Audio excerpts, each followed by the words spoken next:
चलो भैया, 2012 का पेपर है, 11 वेरिएंट है। 1 घंटे का टाइम होता था पहले, सही है। 2016 के बाद उन्होंने थोड़ा सा तरस खाया तुम पे, 15 मिनट ही बढ़ाया, कोई ज़्यादा उन्होंने कोई वो नहीं किया है। लेकिन यस, उन्होंने बढ़ा दिया टाइम, सही है।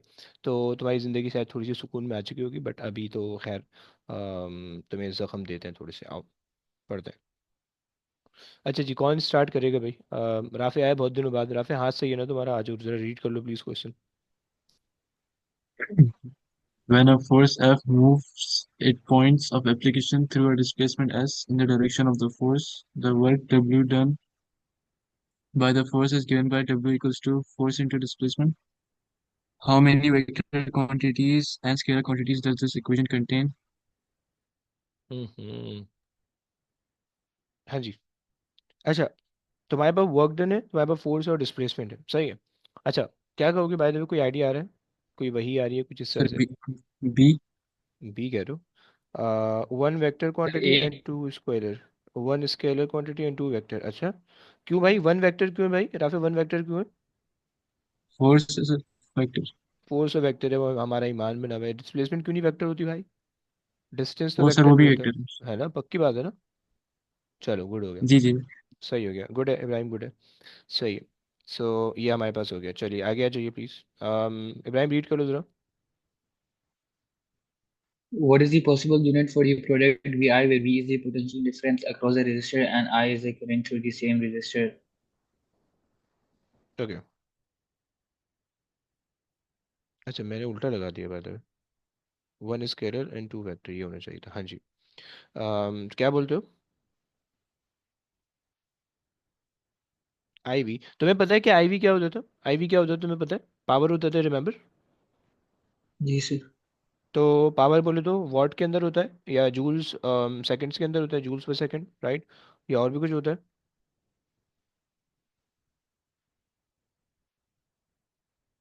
Newtons per second, newton second, newton metre, newton metre second negative one. Heavy heavy दिए हुए यार। So power is equals to V I. Generally हमारे पास होता है जूल्स ओवर सेकंड्स, सही है। एंड ये टाइम, ये सेकंड ले लेते हैं। सही, जूल्स हमारे पास होता है। एनर्जी, एनर्जी हमारे पास होता है newton metre and second sir negative one D. ऊपर। हाँ जी, गुड हो गया। कैसे तुम्हें ऐसे ही पता चला, ये मेरी वर्किंग देख के तुमने मेरे बोलने से पहले नाप दिया? नहीं नहीं सर, अच्छा। दिमाग लगा था। अरे ना करो यार, इतना लगा लिया तुमने दिमाग। टाइट, हैवी बस हैवी। सर। भाई इतना इतना चाहिए भाई, ये आगे तक संभाल के रखना भाई, आगे मुश्किल क्वेश्चन आ रहे हैं। सर ये दोबारा समझा देंगे? अरे लो। अच्छा जी, क्या क्या चीज़ भाई, इसमें क्या चीज़ समझाऊं? मेरा तो ए आ रहा है। आए? कैसे भाई, मेरे को भी बताइए वो मेरी नैनी देना, आप अपनी अरे बता, बताएंगे। हाँ, अच्छा। चलो। अच्छा, सो भाई देखो, सीन ये है कि हमने ये बोला कि हमें तो ये पता चला कि भाई पावर जो होता है वो वोल्टेज टाइम्स करंट होता है, और power is basic, voltage time current is basically power. और पावर का जो सिंपल सा यूनिट होता है वो होता है जूल सेकंड, राइट? मैंने सिर्फ सिंपल ये कॉन्सेप्ट लगाया है, सही है। यानी एनर्जी ओवर टाइम बेसिकली होता है, और वहीं से ये वाली इक्वेशन भी ड्राइव होती है, एनर्जी ओवर सेकंड से, राइट? अच्छा, जूल्स बाय द वे क्या होता है? जूल्स, अगर आप वर्क डन से सोच लो, वर्क डन अब आपके पास जूल्स होता है फोर्स इनटू डिस्प्लेसमेंट, राइट? और फोर्स होता है न्यूटन के अंदर, डिस्प्लेसमेंट होता है मीटर के अंदर, सेकंड होता है जस्ट एस के अंदर, राइट? समझो, तो इस वजह से ओके। मैंने ये किया, सही हो गया। चलो आगे आ जाओ, तुम भी रीड कर लो अगले वाला। What is a reasonable estimate of the average kinetic energy of an athlete during a 100-meter race that takes 10 seconds?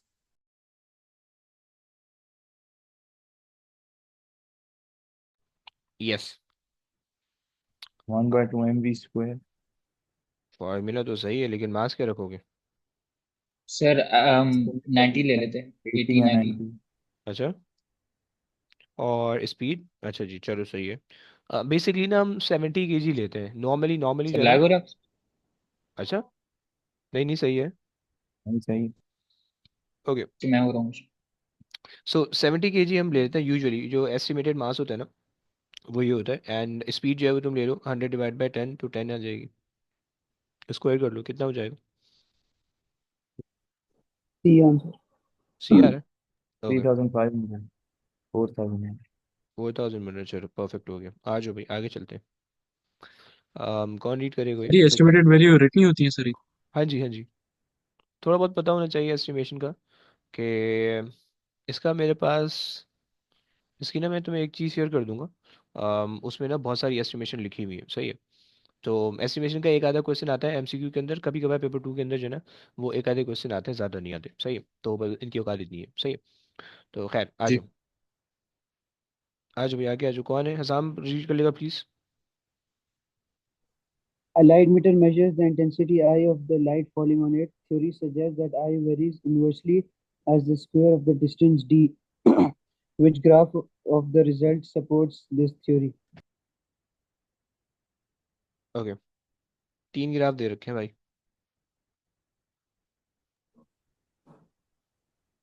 Sir C D गलत है, ए बी में से। क्यों भाई? इन्वर्सली प्रोपोर्शनल का ऐसा भी तो बन सकता है, नहीं? वो लेकिन लेकिन स्क्वायर है ना। ओवर डी स्क्वायर है ना। अच्छा ऐसा। और तुम अगर अगर डी स्क्वायर नहीं होता तो बना देते। नहीं फिर सोचता। अच्छा ऐसा, चलो गुड, अब बच गया बेटा, वरना भी जलील होता। Okay fine. अच्छा ए बी में से कौन सा भाई?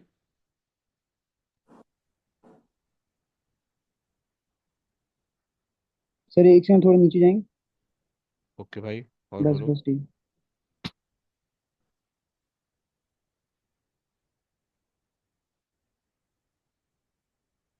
सर डिस्टेंस से इंटेंसिटी सर जीरो हो ए सकती होगा। है। है?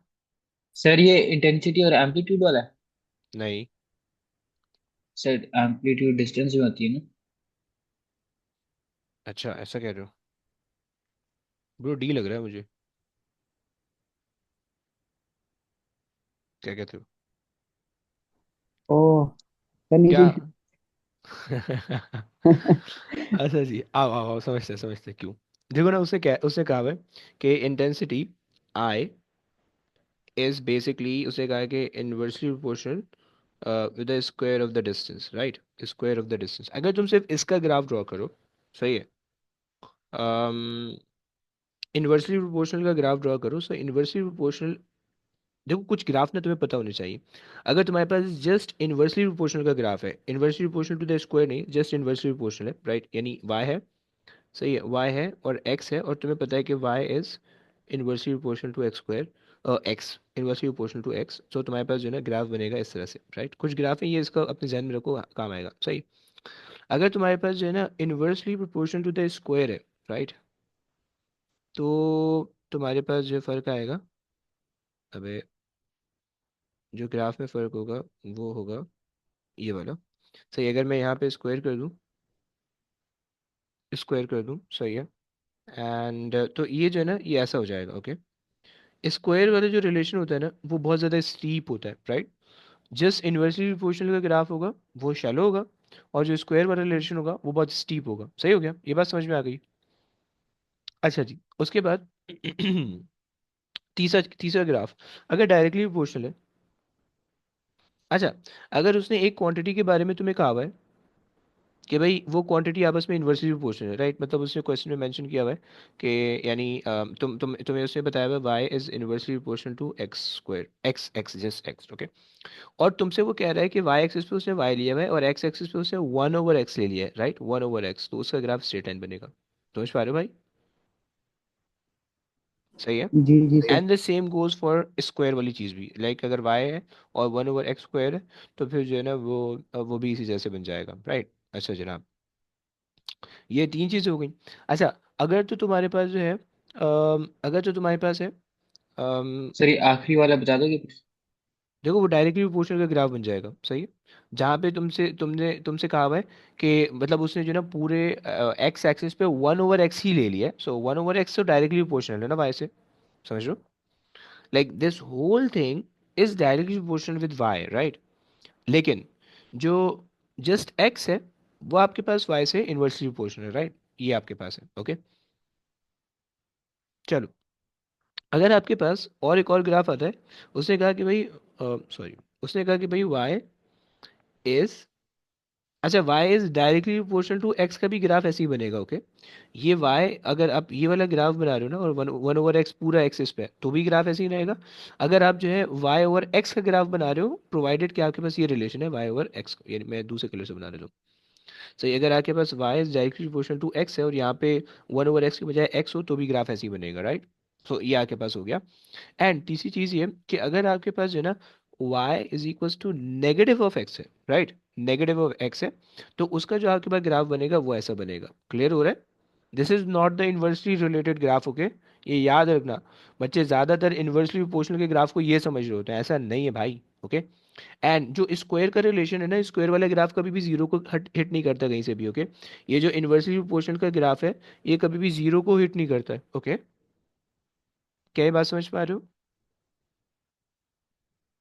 चलो, अगर ये बात समझ में आ गई है देन फाइन, सही है। फिर वो अंडर रूट एक्स का भी बोलते हैं ना, वो कैसे होता है वाला? अच्छा, अंडर रूट एक्स का बता देते हैं। सो अंडर रूट एक्स में जो है ना, हम्म, आपके पास ये बनेगा, ओके, वाई, अच्छा स्क्वायर रूट का भी बता देता हूँ, Y is directly proportional to root of X, okay. And अगर आपके पास जो है y is directly proportional to square of x है, सही है। ये ग्राफ बहुत दफ़ा पासवर्ड में आया हुआ है, ओके, ये स्क्वायर वाला, y is directly proportional to square of x, तो तुम्हारे और अच्छा यहाँ पे ये y है, यहाँ पे तुम x लोगे, ओके। सो इफ y और x का रिलेशन बना रहे हो तो ये बनेगा, अगर y एक्सिस पे और x एक्सिस पे रूट ऑफ x ले लिया तो स्ट्रेट लाइन बन जाएगी, ओके। और अगर y आपके पास यहाँ पे है और x यहाँ पे, राइट, y एंड x, सही है। सो ये ग्राफ बन जाएगा लाइक दिस, ओके। बच्चों क्या ये बात समझ पा रहे हो? जी सर। अब देखो कभी कभार ना तुमसे वो बोलता है कि भाई तुम बना दो काइनेटिक एनर्जी का ग्राफ विद रिस्पेक्ट टू उसकी स्पीड, ओके, सही हो गया।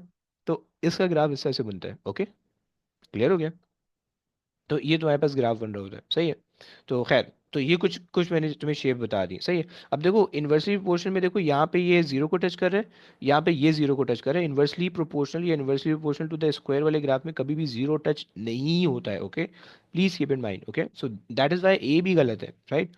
एंड तुम देखो सी डी के अंदर उसने जो है ना वो वन ओवर डी स्क्वायर दे रखा है, ओके, 1/d² दे रखा है। एंड 1/d² तुम्हें पता है वो डायरेक्टली प्रोपोर्शनल बन जाएगा y से, राइट। समझ में आ रहा है भाई? बोलो हाँ ना बोल दो प्लीज।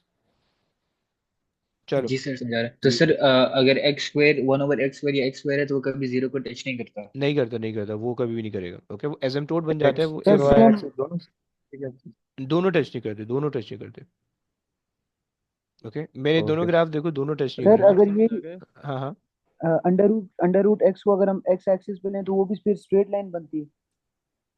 हाँ जी, स्ट्रेट लाइन बन जाएगी। अगर आप हम्म। अगर आप ये पूरा अंडर रूट ले लोगे तो फिर वो स्ट्रेट लाइन बन जाएगी, यस। बोलो और कौन बोल रहा है? बोल रहा है, क्या बोल रहे हो? सर ये आप क्वेश्चन समझा देंगे, मतलब वो क्वेश्चन जो डायग्राम दिया हुआ है वो क्या बता रहा है हमें? इसके अंदर देखो, इसके अंदर क्वेश्चन में नहीं ये कह ऊपर। रहा है जी ये, जी जी। देखो उसने क्वेश्चन में ये कहा, उसने क्वेश्चन में रिलेशन बता दिया। वो बेसिकली आपसे क्वेश्चन में कोई चीज़ नहीं पूछा, ग्राफ नहीं टेस्ट करा, वो आपसे ये टेस्ट कर रहा है कि आपको ग्राफ की सेंस है कि कौन सा ग्राफ सही बनता है, कौन सा ग्राफ गलत बनता है, राइट। तो उसने आपको लाइट मीटर दे दिया और उसकी इंटेंसिटी उसने बता दिया कि इंटेंसिटी जो है ना वो इनवर्सली स्क्वायर से रिलेटेड है, स्क्वायर यानी इंटेंसिटी, और जो डिस्टेंस है वो इनवर्सली रिलेटेड है, राइट। अब इसमें आपने कोई ऐसा कोई रिलेशन आपने सिलेबस में नहीं पढ़ा है, राइट, तो ये सिलेबस से बाहर की चीज़ आई हुई है, सही है। सो आपको ये नहीं पूछना कि ये फार्मूला कौन सा है, हमने कहीं पढ़ा है नहीं पढ़ा वगैरह वगैरह, सही है। सो आपके पास ये, अच्छा, इंटेंसिटी इसने क्वेश्चन में बता दिया is inversely proportional to d², उसने ये बता दिया, राइट। अच्छा जनाब, अब वो बेसिकली आपसे ये पूछ रहा है कि भाई इसका जो ग्राफ बनेगा ना, यानी इसकी जो पॉसिबिलिटीज है ग्राफ की वो क्या क्या होंगी, बस वो आपने बताना है, राइट। तो उसने वो पॉसिबिलिटीज दी हुई थी आपको तंग करने के लिए, जो आपको सबसे ज़्यादा गलत लग रहा था उसने उसी को सही करके दे दिया और तुमने तो फंस गए उसमें, सही है, समझ रहे हो ना? क्लियर हुआ? जी सर। जी। परफेक्ट। अच्छा जी, आ जाओ भाई। मनाइल ज़रा ये करवा लोगी please. In an experiment, a radio-controlled car takes 2.5 plus or minus 0.05 seconds to travel 40 plus or minus 0.1 meter. What's the car's average speed and the uncertainty in this value? हम्म, अच्छा जी। So average speed कैसे निकाल दोगे? Distance over time. Perfect हो गया। सो 40/2.5, how much? 15? नहीं, 16. 25। 16. 16, 16 okay. Mhm. अभी okay. अच्छा जनाब, अनसर्टेनिटी निकाल लो भाई। अनसर्टेनिटी कैसी निकलेगी, आइडिया कोई? Sir, हम परसेंटेज से percentage very good very plus good very करके। गुड। सो आपने कहा कि 0.05 over 2.5 into 100, right, and then plus 0.1 divided by 40 into 100, right. सही है, कितनी आ रही है? और ये बेसिकली बराबर हो जाएगा percentage uncertainty in in the speed, जो कि आप कह सकते हो delta V, sorry delta V over V, right, और वी को यहाँ मल्टीप्लाई कर दो। ये बन रहा है 0.36। 16 जी से भी सर, मल्टीप्लाई किया पॉइंट भाई? Three sir. जी जी सर। फाइनल बता रहे हो, ओके। 0.4 होगा ना, वन से zero multiply. Point three six okay, 0.36। अच्छा जी, अब आपको पता है कि भाई अनसर्टेनिटी लिखने का रूल क्या होता है कि आपके पास जो है it should be in one S F, पहली चीज़, राइट। यानी जो आपके पास अनसर्टेनिटीज होती हैं, absolute uncertainties, that should be in one S F. तो आपके पास जो प्लस माइनस आपने लगाया 0.4 आपको लिखने की इजाज़त है, 0.36 इजाज़त नहीं है, राइट। अच्छा, जब आपने ये देख लिया, तो अब आपके पास आ जाएगा, आपके पास ये है 1 डेसिमल प्लेस तक। तो आपके पास जो वैल्यू आई है स्पीड की, वो भी करेक्ट टू 1 डेसिमल प्लेस तक हो सकती है, राइट। सो ये आपके पास सही चीज़ आ रही है। क्या बच्चों, ये बात समझ में आई? जी सर। जी सर। Perfect perfect. आ जाओ भाई, आगे आ जाओ। गुलमीना रीड कर लोगी please? In an experiment to determine the acceleration of free fall using a falling body, what would lead to a value that is too large? Okay, the acceleration of the falling bodies, okay.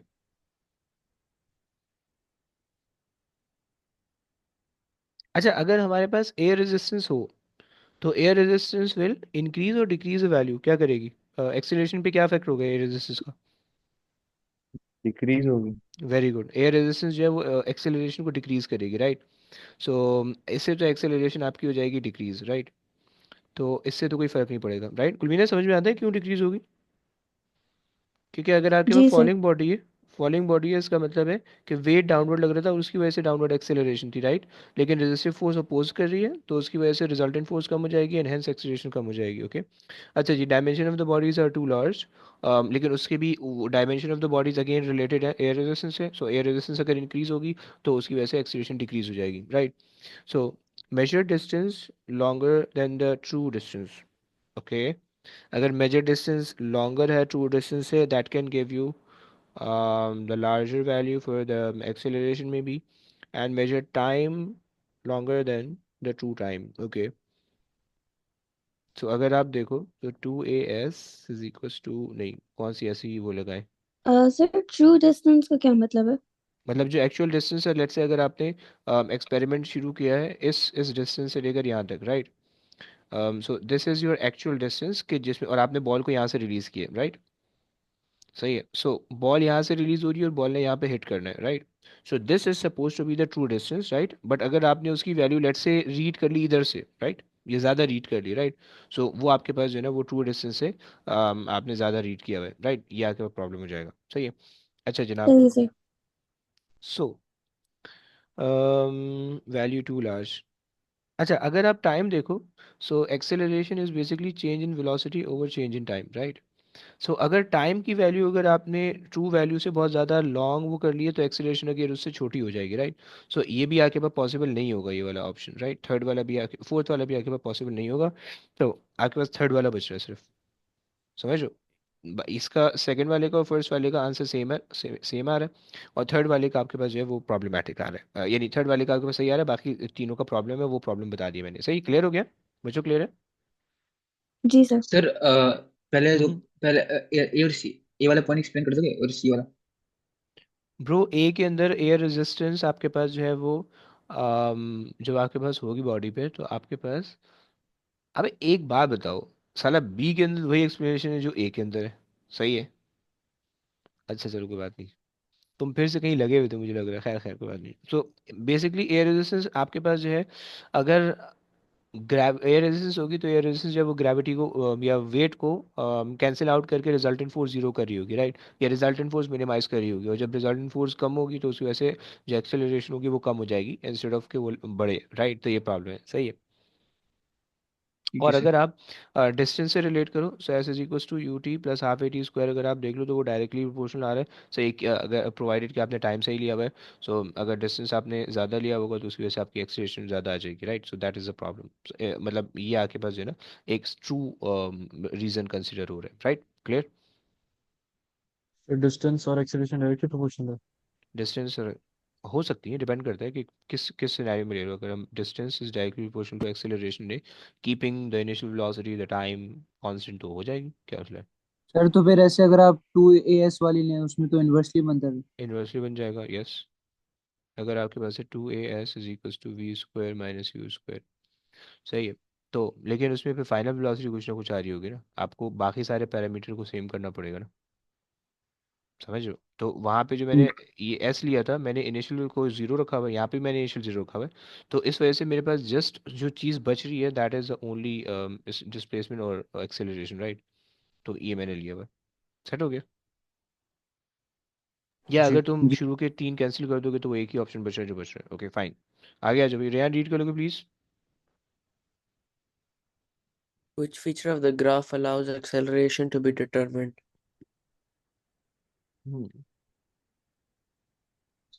D.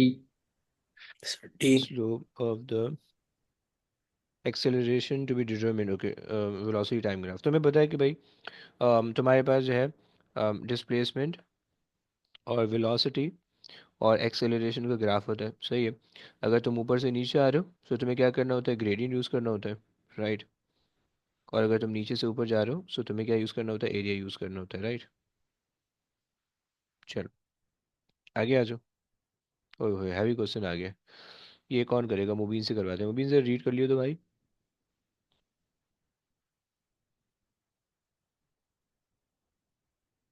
मुबीन है ही नहीं। फिर उसके बाद अच्छा मनाइल से कर लेते हैं, मनाइल से रीड कर लोगी। The diagram shows a laboratory experiment in which a feather falls from rest in a long evacuated vertical tube of length L. The feather takes time t to fall from the top to the bottom of the tube. How far will the feather have fallen from the top of the tube in a time of 0.5 t? हम्म, अच्छा जी, कोई idea ये ऊपर से निकल गया। No idea. No idea. अच्छा जी, okay चलो ट्राई करते हैं। अच्छा बाय द वे उसने कहा हुआ है कि रेस्ट, सही है, फ्रॉम द रेस्ट, ओके, और उसने लेंथ दे रखी है, सही है। सो अगर उसने बेसिकली एक एक सिनेरियो बताया हुआ है, दो दो केसेस यहाँ पे हो रहे हैं, दो केसेस यहाँ पे हो रहे हैं, उसने केस वन बताया हुआ है कि इनिशियल वेलोसिटी जीरो है, सही है, एक्सेलरेशन 9.81 है, सही है, acceleration is just G, right, 9.81 है, दुनिया पे ही सारे खुराफात हो रहे होते हैं, and the length, the S is the length which is L, right, this is the case one, okay. Case two में तुमसे कह रहे हैं, केस टू में तुमसे कह रहा है कि भैया अच्छा जनाब, the feather take T to fall from, okay, इन्होंने टाइम भी बता रखा है, बाय द वे इन्होंने टाइम भी बता रखा है, ये चार चीज़ें उन्होंने बता दी। सो इन्होंने कहा भाई how far will the feather fall, will the feather have fallen from the top of the tube in, okay. So दूसरे केस में तुमसे कह रहा है कि भैया तुम्हारी इनिशियल वेलोसिटी जो जीरो है क्योंकि तुम रेस्ट से फेंक रहे हो, सही है, मतलब रेस्ट से रिलीज कर रहे हो, सही है, एक्सेलरेशन अगेन ग्रेविटी के बराबर होने वाली है, सही है। इस केस के अंदर तुम्हें एल नहीं पता, ओके, क्योंकि तुम्हें एल निकालने का बोल रहा है, राइट, और टी टी तुम्हें उसने बता रखा है कि T is suppose to be 0.5 T, 0.5 T, set हो गया। दो केस हैं, दोनों को आपस में रिलेट करते हैं, और इसमें एस हमें निकालना है, ये हमें निकालना है, सही है। सो दोनों को आपस में रिलेट करते हैं और खेल लेते हैं भाई। पहले वाले केस को अगर आप रिलेट करोगे तो आपके पास हो जाएगा S is equal to U T plus half A T square, सही है। सो एस आपके पास है एल, यू आप यू टी जीरो हो जाएगा, और half A is G and T is just capital T squared, right? This is the first case. Second case आपके पास हो जाएगा S is let's say X, हमें नहीं पता, and initial speed zero है, so UT zero हो जाएगा, and half A आपके पास है G, right, और T आपके पास हो जाएगा 0.5 T squared, right? So expand करोगे 1/2 G, 0.5 G 0.5 T squared कितना हो जाएगा, 0.5 250। 25. गुड, सही हो गया। अच्छा जनाब, यहाँ से अगर आप देख लो भाई, सारी चीज़ उधर फेंक दूँ अगर मैं, सो मेरे पास ये हो जाएगा 2x, okay, divided by 0.25 okay is equals to G T square, right. यहाँ से मैंने जी टी को सब्जेक्ट बना लिया, और यहाँ से भी मैं टू को वहाँ फेंक रहा हूँ, राइट। मैंने टू को यहाँ पे फेंक दिया, राइट, तो जी टी यहाँ से भी सब्जेक्ट बन गया। अब मैं इक्वेट कर लेता हूँ, सही है। So 2L is equals to 2x over 0.25, सही है। एंड क्रॉस मल्टीप्लाई करो, सॉल्व हो जाएगा, सही, एक्स एक्स कैंसिल हो गया। So L is equals to 0 point, sorry, X is equals to 0.25L, okay. So X is equals to 0.25L, सही हो गया। क्लियर है बच्चों, क्लियर है? Any problem? बनाई समझ में आती है? Sir Yes, sir. 1 मिनट समझने दो। अबे भाई, अब तुम कैसे समझोगे, तुम्हें कैसे पता चलेगा कि क्या हो रहा सर वो कैलकुलेशन समझ रहा हूँ, वो तो है? समझ आ अरे गया यार, मुझे आपने क्या की। नाइस। सर अबे ओके। आइंस्टाइन जिंदा होते ना, तुमसे बहुत खुश होते, लेकिन बस अल्लाह ताला ने उनको उठा लिया। अच्छा जी, चले आगे, चले, हो गया, समझ में आया? जी जी सर। ओके भाई, बुरा ना मानिए भाई। अच्छा जी, आगे आ जाओ, कौन करेगा? हसाम हो, हसाम जिंदा हो? हसाम जिंदा है, हाँ, हसाम आज जरा रीड कर लो please. In the absence of air resistance, a stone is thrown from P and follows a parabolic path in which the highest point reached is T. The stone reaches point Q just before landing. The vertical component of acceleration of the stone is hmm, 0 at t हो सकती है भाई, मेरे ख्याल से, है ना? जी, नहीं, नहीं, जीरो नहीं हो सकती। क्यों क्यों क्यों क्यों भाई? क्योंकि एक्सलेशन एक्सेलरेशन कभी जीरो होती नहीं है। अरे यार, हैवी धरती माँ की तुमने बात रख ली यार। नाइस। अच्छा जी, सर ओके आपने फाइन। बताया था। अच्छा, ऐसा बता दें, चलो चलो, गुड है गुड है। अबे लोग बोल रहे होते हैं गलत बात है, लोग मेरी तरफ बोल रहे होते हैं कि सर आपने तो ये वाली बात बताई थी। मैं कहता हूँ भाई, ये मैं गालियाँ थोड़ी सिखाता हूँ तुम्हें यार। अच्छा जी, okay, so this is not possible, okay. Larger at T than at Q. Hmm, gravity की वैल्यू कांस्टेंट रहेगी, चेंज हो सकती है, क्या कहते हो? या एक्सेलरेशन की वैल्यू चेंज हो सकती है, कांस्टेंट रहेगी? कांस्टेंट रहेगी ना। क्यों भाई, रीजन देगा? Absence of air good resistance. Good, very good very good very good. अगर ये बोलते ना कि अर्थ की ग्रेविटी कांस्टेंट है, तो यहाँ पे जो है ना फिर बेइज्जती हो जानी थी। Good, very good. अच्छा जी, larger at Q than at T, नहीं, सही हो गया। चलो, समझ में आ गया, सब सारों को समझ में आ गया? जी sir. Okay, which equation give the correct which option give a correct word equation involving force? Force energy divided by displacement. Force is mass times acceleration, okay. D, okay, ये सारी इक्वेशन सही है, बट फोर्स कोई भी नहीं बता रहा, सही है ना? So please keep in mind, समझ रहे हो ना भाई? लिख के मत आ जाना कि ये सही है। बी केयरफुल, ये सारी इक्वेशन को अगर तुम ये वर्क डन की इक्वेशन इन्होंने लिखी हुई है कि four over work done over distance is force, right. F equals to M A उन्होंने बताई हुई है, लेकिन वो मा सही नहीं है यहाँ पे, okay.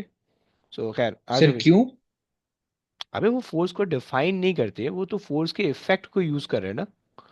The definition of the force okay is only this, okay.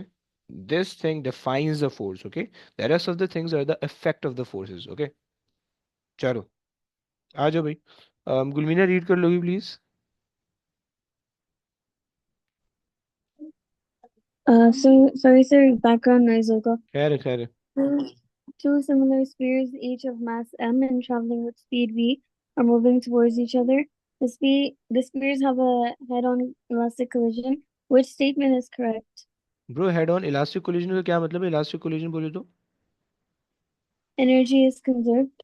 Cut, momentum conserve मत कर देना इलास्टिक पढ़ के, ऑल्दो मोमेंटम होता है, बट वो इलास्टिक से नहीं पता चलता, वो जनरल केस है, ओके फाइन। अच्छा जी, क्या होगा? अच्छा, याद रखना, ऑलवेज कीप इन माइंड कि जब भी इलास्टिक कोलिजन होगा, कभी भी स्टिक टुगेदर वाला केस जो होता है ना, वो इन इलास्टिसिटी को शो करता है, right. Always keep in mind momentum के अंदर जब भी इन इलास्टिक कोलिजन होगा वो होगा उसके अंदर one of the case is the stick together, okay, यानी दो ऑब्जेक्ट स्टिक टुगेदर होंगे, this is always in elastic, okay, in elastic.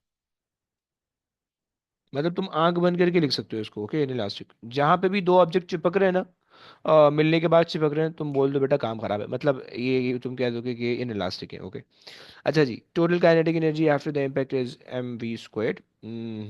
Okay, fine, सही लग रहा है, क्योंकि बिफोर उसने कहा कि कोलिजन बिफोर इलास्टिक है, यानी बिफोर द कोलिजन जो भी kinetic energy after the collision वही होने वाली है। बिफोर द कोलिजन अगर तुम निकालो, किसी की काइनेटिक एनर्जी जीरो आ रही है बिफोर द कोलिजन की?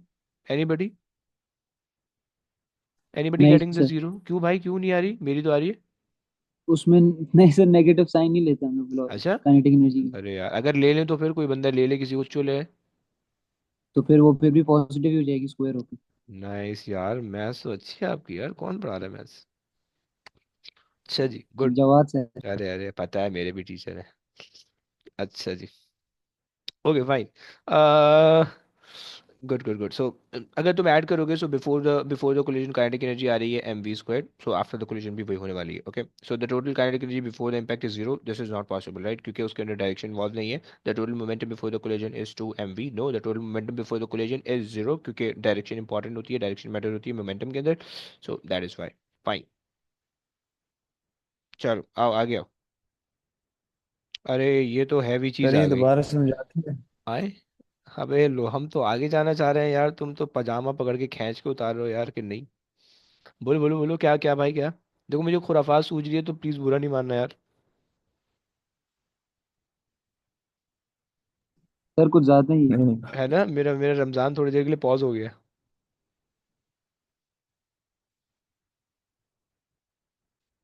अच्छा जी, आज अब पूछो, क्या पूछ रहे हो भाई? कुछ पूछ रहे हो या मेरे को बताना है सारी चीजें? कह रहे हो, जी भाई क्या बोल रहे हो, दोबारा बोलो।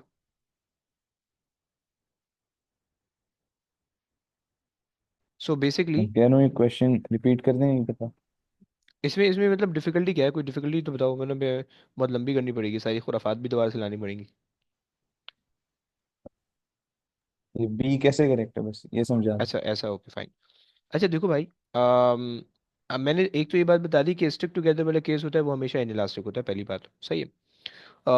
टोटल काइनेटिक, उसने कहा कि भाई इलास्टिक कोलिजन है, इलास्टिक कोलिजन का मतलब है कि जो भी kinetic energy before the collision होने वाली है वही kinetic energy after the collision होने वाली है। सुन रहे हैं ना मुबीन भाई? तो जी सर। हमने total kinetic energy before the collision निकाली, हाफ एम वी स्क्वायर इस वाले मास के लिए, हाफ एम वी स्क्वायर उस वाले मास के लिए, राइट। क्योंकि डायरेक्शन की कोई औकात नहीं है एनर्जीज के अंदर, तो हमने दोनों को ऐड कर दिया, right. So half M V square plus half M V square give me M V square, right. And this is the kinetic energy before the collision, right. Elastic collision क्या बता रहा है कि kinetic energy after the collision भी यही होने वाली है, राइट। ये हमारा ईमान का हिस्सा है, ऐसे ही है? जी सर। सही है, तो that is why this is correct, right. And जब ये करेक्ट हो गया तो दिस शुड बी इनकरेक्ट, क्योंकि काइनेटिक एनर्जी जीरो नहीं होती, जीरो तभी होगी जब कोई डायरेक्शन आ जाए उसके अंदर, right. Otherwise energies can never be zero in this cases, right. और मोमेंटम, टोटल मोमेंटम जीरो होने वाला है, क्योंकि आपको पता है कि मोमेंटम के अंदर डायरेक्शन आती है और दोनों एग्जैक्टली ऑपोजिट डायरेक्शन में जा रहे हैं, सेम मास वाले हैं, ओके। समझ गया? जी सर समझ गए। यार ये तो पुली वाला आ गया, ये मैंने तुम लोग को अभी समझाया है, कौन कौन था क्लास में? बेटा मुबिन कर ले बेटा, जरा मैं जरा जलील करना चाह रहा हूँ, तुमसे होगा नहीं मुझे पता है, फिर मैं Diagram जलील shows a करूंगा। barrel suspended from a frictionless pulley on a building. The rope supports the barrel. The rope supporting the barrel goes over the pulley and is secured to a stake at, at the bottom of the building. Okay. A man stands close to the stake. The bottom of the barrel is 18 meters above the man's head. The mass of the barrel is 120 kg and the mass of the man is 80 kg. The man keeps hold of. Sir नीचे scroll करेंगे तो okay. the man keeps hold of the rope after untying it from the stake and is lifted upwards as the barrel falls. What is the man's upward speed when his head is level with the bottom of the barrel? Use hmm. G as 10. बाप रे, ये तो मेरे को भी खतरा लग रहा है यार, हम आगे आगे चले मतलब ऐसा, स्किप कर दें है खैर। ना। एक क्वेश्चन तो सदके ज़कात में छोड़ ही सकते हैं, क्या बोलते हैं? अच्छा एक जी, मार्क। है ना। अब ये एक मार्क करते रहते हैं ना, 5-6 क्वेश्चन तो भाई एग्जामिनर ऐसा देता है, वो एग्जामिनर रिपोर्ट में लिख रहा होता है कि भाई 5 क्वेश्चन तो ऐसे हैं, बच्चे उसको कर ही नहीं सकते, वो तो ऐसी की तैसी। वो तो टीचर के लिए देते हैं कि टीचर की नॉलेज टेस्ट होने वाली है। ये उनमें से एक क्वेश्चन। अच्छा खैर, सो उन्होंने कहा कि what is the man's upward speed when his head is level with the bottom of the barrel. Okay, so यानी जब दोनों एग्जैक्टली सेम हाइट पे आ जाए, यानी एक जो है वो 9 मीटर ऊपर चल गया हो, दूसरा 9 मीटर नीचे आ गया, राइट। स्टैक वो नीचे ही रह जाएगा, सही है। सो तुम्हें पता चल रहा है कि भाई बंदे ने ऊपर ट्रैवल किया है 9 मीटर, राइट। बैरल ने नीचे ट्रैवल किया 9 metre from the rest position, right. पहले रेस्ट था, उसने जब अनटाई किया तो फिर वो ऊपर मूव हुआ है, राइट। सो इनिशियल स्पीड तुम्हारे पास है 0, राइट। एक्सेलरेशन है तुम्हारे पास, एक्सेलरेशन तुम बंदे की ले रहे हो तो 9.8 10 ले लो नेगेटिव में, सही है। और डिस्टेंस उसने जो ट्रैवल किया होगा वो 9 का किया होगा, राइट। और उसने क्या पूछा है, फाइनल स्पीड पूछी हुई है, सही है। सो फाइनल स्पीड निकाल लोगे। अच्छा जी, क्या कर लोगे, तुम कर लो भाई, 2as is equal to v² - u²। सही है। सो 2 इंटू ए आपके पास है 10 विद अ नेगेटिव साइन, और एस तुम्हारे पास हो जाएगा 9, सही है। और v² हमें नहीं पता, हमें निकालना है बेसिकली। और u² हमारे पास इनिशियली रेस्ट पे। अब यार नेगेटिव साइन आ रहा है यार, नेगेटिव साइन को इग्नोर करना पड़ेगा हमें फिर। चलो नेगेटिव साइन को कर देते हैं इग्नोर, कोई मसला नहीं है। सही है, सो करो। 13.4 आ रहा है। 13.13 4। सी बन रहा है मतलब।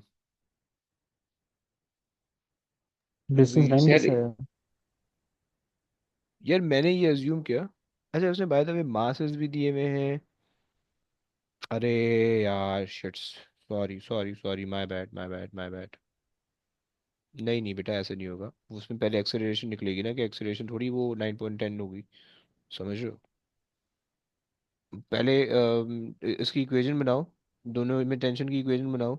सही है, यहाँ पे भी टेंशन इधर को होगी, वहाँ पे भी टेंशन उधर को होगी, राइट। सो तुम्हारे पास अगर ये वाला सिस्टम यहाँ से ऊपर को जा रहा है, 2 मिनट रुक जाओ जरा, पिछले वाली चीज़ इरेज कर दो जरा। ऑल्टर F4 कर दो, नहीं वो तो उससे तो बंद हो जाएगा। अच्छा नहीं नहीं, बट डिलीट कर दो। अच्छा, ये तुम्हारे पास जो है ना सिस्टम यहाँ से ऊपर जा रहा है, यहाँ से नीचे आ रहा है, ओके। सो अब तुम्हारे पास सीन ये है कि जो टें अगर यहाँ से लेफ्ट साइड वाली के लिए बनाओगे, सो लेफ्ट पे हमारे पास क्या हो रहा है कि टेंशन अपवर्ड लेके जा रही है, वेट अगेंस्ट पे लग रहा है। यानी तुम्हारे पास 800 न्यूटन का अपोजिशन का फोर्स आ रहा है, right. Equals to ma which is 80 × a, right. एंड जो राइट वाली साइड है वहाँ पे 120 न्यूटन या 1200 न्यूटन डाउनवर्ड लग रहा है, माइनस टेंशन अपवर्ड है, is equals to 120 times a, right. Tension से टेंशन कैंसिल कर दोगे, सो 120 minus 800 equals to that would be 200, okay। a सही हो गया। सो माइनस करोगे कितना बनेगा भैया, ये 400 बन जाएगा डिवाइडेड बाय 200, तो एक्सीलरेशन आ गई तुम्हारे पास 2 A2R। मीटर पर, सही हो गई। एक्सीलरेशन यहाँ से आ सर गई। हाँ बोलिए भाई। आपने T-800 क्यों किया? Forward force minus backward force. हाँ, तो तो ऊपर जा रहा है ना यहाँ से, ये सिस्टम ऊपर जा रहा है, ओके। सो टेंशन की वजह से ऊपर जा रहा है, ओके। सही हो गया। जी सो सर। अच्छा जनाब, क्या हो जाएगा फिर ये, अल्लाह अकबर। अच्छा जी, अब दोबारा से कर लो, 2as is equal to v² - u², सही है।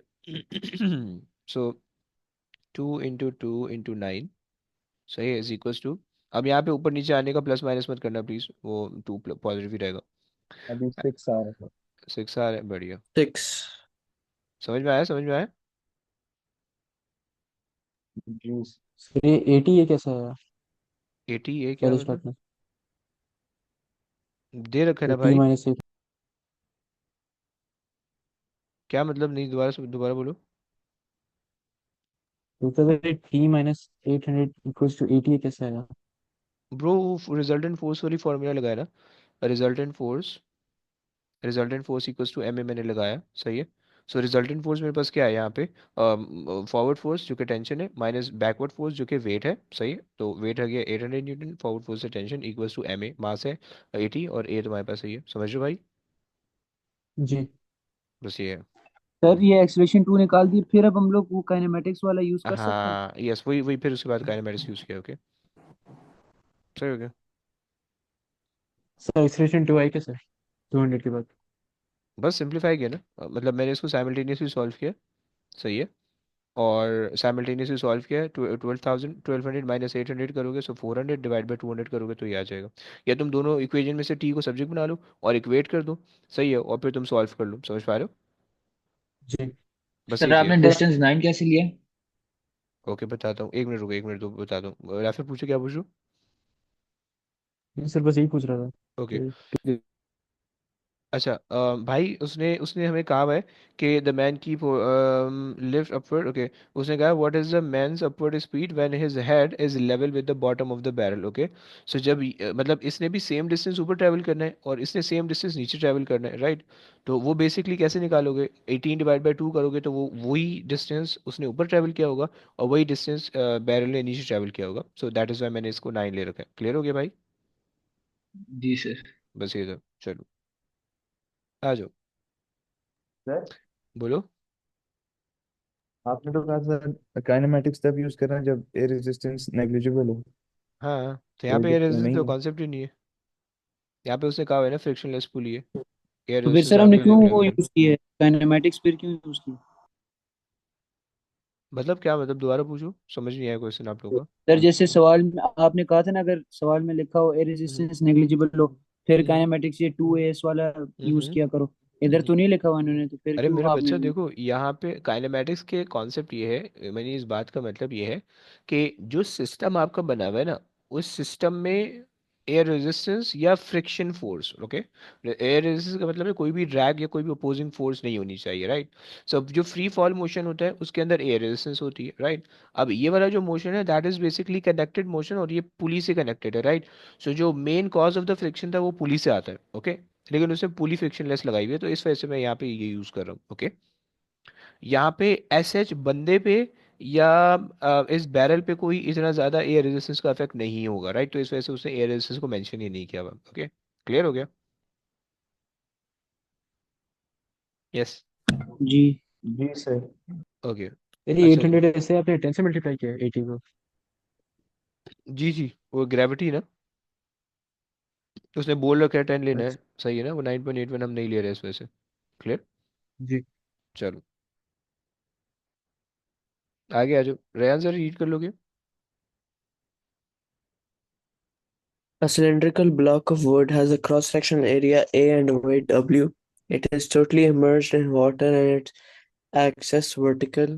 The block experiences pressures PT and PB at its top and bottom surfaces respectively. Which expression is equal to the upthrust on the block? Okay भाई, अब thrust क्या होता था? अच्छा जी, अब thrust हम कहते हैं रो G N V. Okay, volume को हम कहते थे। सही है। और अच्छा जनाब, सो वेट वेट वेट तो नहीं इन्वॉल्व होना चाहिए यार इसमें। वो तो फिर रिजल्टेंट फोर्स बन जाएगी उस चक्कर में। ओके। सो ए और सी तो नहीं होना चाहिए क्योंकि प्लस माइनस वेट क्यों करोगे आप? अच्छा, जी आके बस आ रहा है। अच्छा। ओके, इन्होंने जी भी नहीं दिया हुआ। अब तो इसका फिर सिंपल सा कॉन्सेप्ट और ये हो सकता है कि भाई ये पी बी जो है प्रेशर एट द टॉप है, so pressure at the bottom ज़्यादा होता है minus pressure at the top. So pressure at the bottom. अच्छा, अगर मैं करूँ, Sir, change in pressure. हाँ, change in pressure, that's it. Sir weight क्यों नहीं लग रहा? मतलब ब्लॉक का वेट होगा ना डाउनवर्ड? डाउनलोड होगा बट उसका उससे अपथ्रस्ट में कोई काम नहीं है ना। वो तो अपथ्रस्ट के बारे में पूछ सर रहा हूँ। वो चेंज इन प्रेशर, फिर वो इंटू वी करेंगे, इंटू ए करेंगे, फिर वॉल्यूम बनेगा ना? हाँ जी, मैं करके दिखाता हूँ इसकी डेरिवेशन। देखो, चेंज इन प्रेशर का मतलब है कि pressure at the bottom minus pressure at the top, right? अच्छा, जो चेंज इन प्रेशर है उसका आप क्या कह सकते हो, क्योंकि वो बॉडी पे लग रहा है तो वो हो जाए force upon area, right? And this force is basically the upthrust, this is basically the upthrust. Okay. So pressure at the bottom minus pressure at the top times it by A, so that will give you the upthrust. Okay. रया समझ रहे भाई? Yes, sir. Okay. चलो आगे आ जाओ। और कौन है भाई? हमारे पास है। इब्राहिम, रीड कर सर लोगे आप प्लीज? थ्रस्ट हमेशा हाँ ऊपर बोलो को बोलो। ऐड करते हैं। हाँ जी हाँ जी हाँ जी। और sir change in pressure pressure in bottom minus on top. हाँ जी, Okay. रीड कर लो प्लीज इब्राहिम, रीड कर लो। A car of mass m travels at a constant speed up a slope at angle theta to the horizontal as shown in the diagram. A resistor and friction provide a resistor for F. What is the force needed to propel the car at this constant speed? भाई constant speed का क्या मतलब हुआ? Equilibrium. अबे okay, equilibrium का क्या मतलब, इस क्वेश्चन से कैसे रिलेट Relative करोगे? force, Forward equals relative to force backward. Very good, versus very good, very good. So आप ये कहोगे कि acceleration should be zero, forward force F forward is equal to F backward, right. और तीसरी चीज kinetic energy, change in kinetic energy should be zero. ये तीन चीज़ आपके पास होनी चाहिए, आपको पता, राइट। जब भी आपको बोलेगा कि भाई स्पीड कांस्टेंट है, तो आपके पास ये तीन चीज़ें आपके जहन में फौरन आनी चाहिए, ओके। ओके सो अब जो है तुमने क्या किया हुआ है कि कांस्टेंट स्पीड से ट्रैवल कर रही है, ओके, रेजिस्टिव फोर्स है, what is the force needed, okay. तो बेसिकली यहाँ पे जो भी फोर्स यहाँ पे जो भी फोर्स होने वाली है, सही है, यहाँ पे जो भी फोर्स होने वाली है, let's say F D driving force, that should be equal to the resistive force plus the downward component of the weight, okay, the parallel component of the weight, okay. सही है, सो वो तुम्हारे पास हो जाएगा एम जी, मैथ है, so M G sine theta को ये component में, या कॉस थीटा वाला, yes, Sin theta. Sine theta, good, M G sine theta, सही है, this is plus F should be equal to the driving force, okay. तो M G sine theta plus F should be equal to, okay fine, sorry, not, गलत हो गया, ये हो जाएगा clear, yes, सारों को हो गया, जी sir. चलो आ जाओ फिर भाई। resistive force तो जी भाई, backward हो गया। बिल्कुल होगी, डोंट से कि हमने प्लस क्यों किया फिर। वही कहना है। अरे यार देख लो, दिल की बातें रीड हो रही हैं, कनेक्शन चेक करो, कनेक्शन, जी। वीक वीक इंटरनेट में भी जो है ना स्ट्रॉन्ग कनेक्शन हुआ है। ओके, अबे कद्दू, जब हम कह रहे हैं कि अब rightward force equals to leftward force, सही है, तो फिर साइन तो खत्म हो जाएगा, राइटवर्ड फोर्स सारी सारी पॉजिटिव होंगी, लेफ्टवर्ड फोर्स सारी पॉजिटिव होंगी, राइट, क्योंकि इक्वल टू की वजह से वो साइन खत्म हो गया ना, समझ रहे? यस। सर अगर तो ये Sir, रेजिस्टिव बस फोर्स नीचे की तरफ है तो ये mg sin थीटा ये वेट वाले फोर्स है backward. M G sine theta weight वाली फोर्स है जी। ठीक है। देखो देखो बेसिकली तुम ऐसे बनाते ओके थे, सर, ओके। तुम ऐसे ऐसे इसकी इक्वेशन बनाते थे, forward force minus M G sine theta minus friction force, या अगर तुम ब्रैकेट लगा के बाहर नेगेटिव लगा दो, equals to ma, okay, equals to M A. But since उसने कहा है कि कांस्टेंट वेलोसिटी एक्सेलरेशन जीरो, तो तुमने इसको जीरो, एक्सेलरेशन को कर दिया तुमने जीरो, सही है। जब एक्सेलरेशन जीरो कर दिए तो तुम्हारे पास right side equals to left side हो जाएगी, मतलब मतलब साइन खत्म हो जाएगा, सारे पॉजिटिव बन जाएगी, राइट, क्लियर हो रहा है ना भाई? भाई ये कॉन्सेप्ट था। आज भी कौन रीड करेगा? आसाम से करवा लेते हैं, बेचारा बहुत देर से बैठा हुआ है। आज बेटा रीड कर लियो तो। A concrete cube of side 0.6 meter and uniformly density 2 exponent 3 kg per meter cube is lifted 5 meter vertically by a crane. What is the change in potential energy of the cube? Hmm,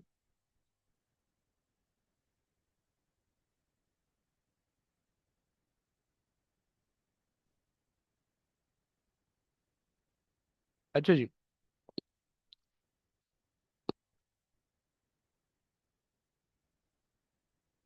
change in potential energy कैसे निकाल सकते हो भाई?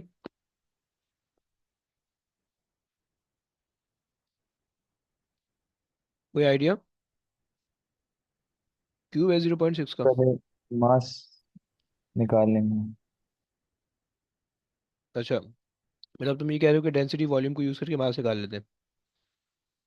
जी। Density is equal to mass upon volume, बहुत सही सोच रहे हो भाई। सो डेंसिटी तुम्हारे पास आ रही है 2 exponent 3 and sir 0. Potential energy का क्या फॉर्मूला होता है? एम जी एच, ऐसे कैसी बात पूछी भाई तुमने, तो शर्म नहीं आ रही? नहीं नहीं सॉरी सॉरी। अच्छा, ओके सो ये आ गया, डेंसिटी से मास आ गया, सही है। और GPE is equals to M G H, okay, so mass ये आ जाएगा, ग्रेविटी ले लो 9.81, एच ले लो 5, कितना आता है भाई? 21.18 आ रहा है बी। बी बन रहा है। चलो ओके भाई, आगे आ जाओ। गुलमीना जरा रीड कर लोगे please? The force resisting the motion of a car is taken as being proportional to the square of the car's speed. The magnitude of the force at a speed of 20 meter per second is 800 newtons. What effective power is required from the car's engine to maintain a steady speed of 40 meter per second? अच्छा, अगर study speed of 40 metre कह रहा है, तो forward force और backward force study speed पे क्या होनी चाहिए? इक्वल या equal. Unequal? Very good, very good. अच्छा बाय द वे भाई, अगर आप कह रहे हो कि फॉरवर्ड फोर्स और बैकवर्ड फोर्स इक्वल है, तो गाड़ी चल कैसे रही है फिर? Constant speed. कांस्टेंट। अबे लेकिन चल कैसे रही है? कांस्टेंट स्पीड छोड़ो ना, अगर दो फोर्सेस इक्वल है तो चलनी कैसी शुरू हुई फिर? पहले एक्सेलरेट करी पहले होगी तो फिर एक्सेलरेशन की ना, तो फिर एयर रेजिस्टेंस से वो रिजल्टेंट अच्छा, फोर्स जीरो हो गई। अरे वेरी गुड यार, बेहतरीन हो गया तो, वेरी नाइस। सो बेसिकली चूंकि ये रेजिस्टिव फोर्स है, तो रेजिस्टिव फोर्स जो है ना वो over the period of time वो ग्रो करती है, राइट? Fine, perfect. तो उसने तुम्हें बाय द वे बता रखा है, उसने देखो तुम्हें पहले एक रिलेशन बताया हुआ है, उसने उसने कहा है force resisting the motion is proportional to the square of the car speed, okay? So force is square of the car speed, right? उसने ये बता रखा है, ओके? सो अब तुम्हारे पास जो है, जब उसने कहा हुआ है कि 800 न्यूटन की फोर्स थी, तो उसकी कॉरेस्पॉन्डिंग स्पीड थी 20 की, राइट? और जब आपके पास 40 की स्पीड होगी, तो उसके कॉरेस्पॉन्डिंग क्या वो होगी, क्या फोर्स होगी? सबसे पहले फोर्स निकाल लो। सर वो हम उससे के भी निकाल सकते हैं अगर वैसे करें तो। कांस्टेंट निकाल लो, हाँ जी निकाल सकते हो। जी। ये लंबी हो जाएगी यार, मैथ्स पढ़ रहा है, शर्म नहीं आ रही बोलते? 3200 आ रहा है। 3200 आ रहा है, ओके। सही हो गया। सो 3200।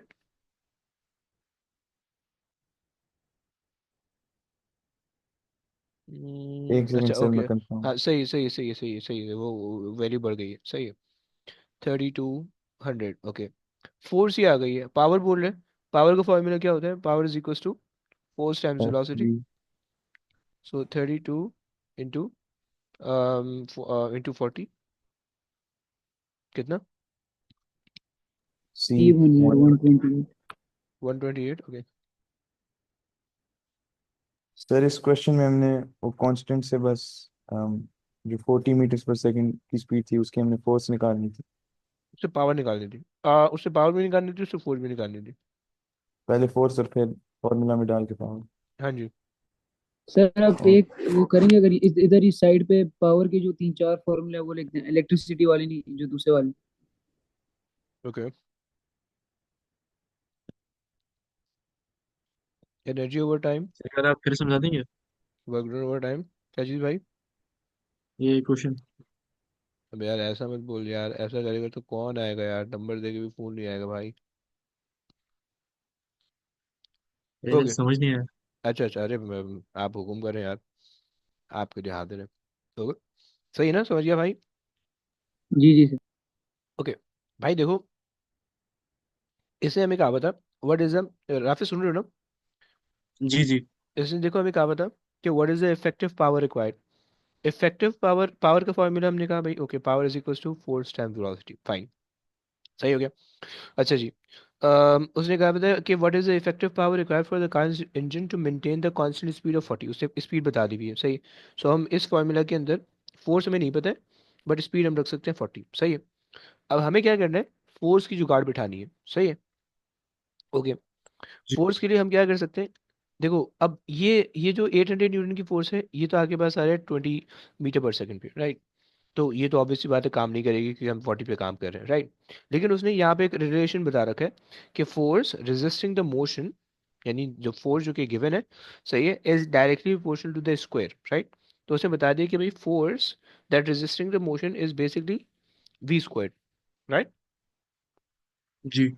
सही है, हमें ये रिलेशन पता चल गया। हमने इस रिलेशन के अंदर पहले एफ डाल दिया 800 और वी डाल दिया 20, सही, और हमने स्क्वायर किया, और दूसरे केस के अंदर हमने v डाल दिया 40, और f हमें नहीं पता था, क्रॉस मल्टीप्लाई करके हमने f निकाल दिया। समझ रहे? जी समझ गया। सही, और उस f को हमने यहाँ पे यूज कर लिया। क्लियर? जी सर समझ गया। Perfect perfect. आज भाई मुबीन जरा ये रीड कर लो please. The data below are taken from a test of a petrol engine for a motor car. Power output 50 kilowatts, fuel consumption 20 liters per hour, energy content of fuel 40 megajoule per liter. Which expression will evaluate the efficiency of the engine?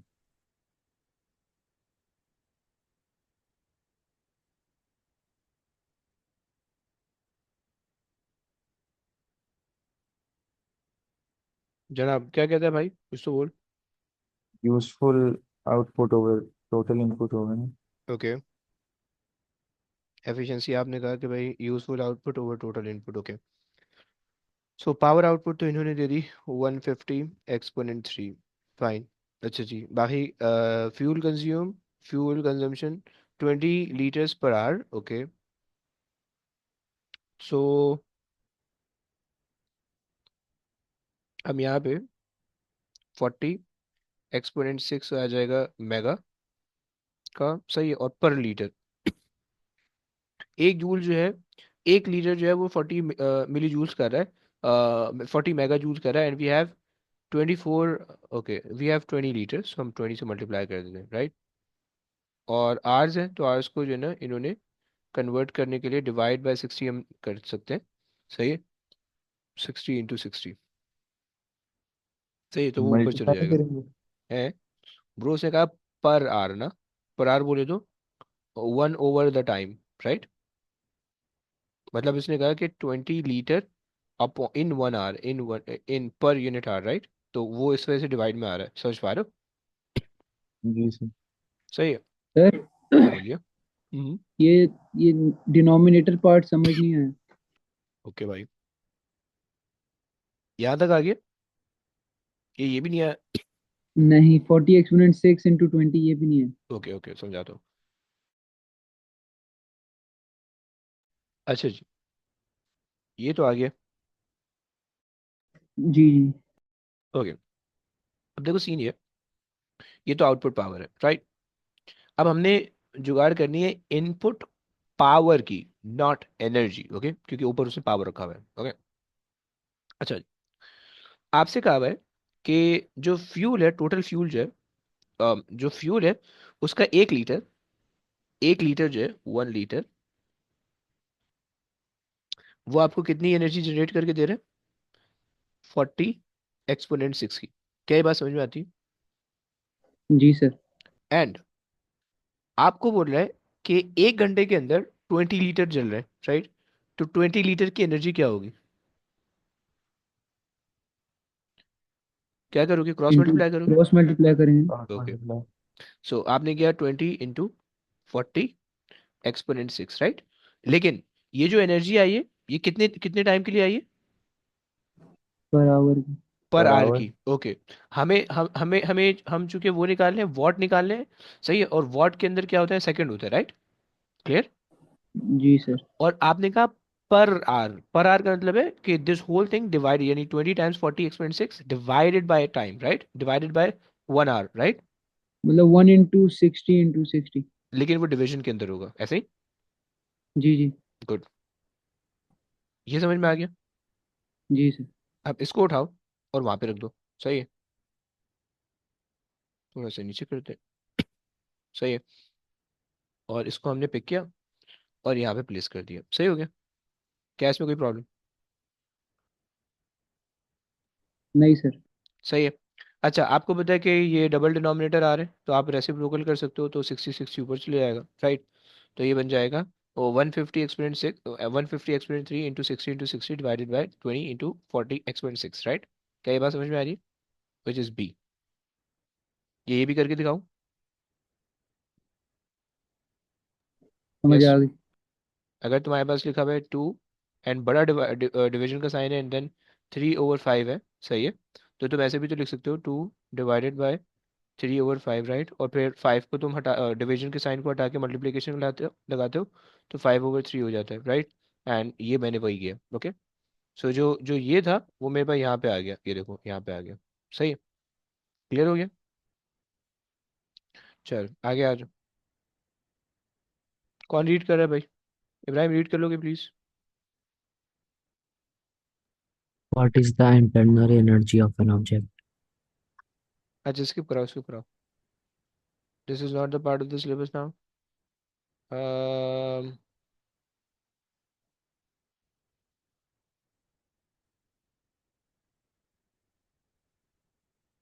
इसको भी skip कराओ। And root 5 time greater than density. Okay, ये read कर लो please. Ibrahim ये read कर लो। At room temperature, the density of liquid mercury is 5 times greater than the density of solid aluminium. What is the reason for this? हम्म।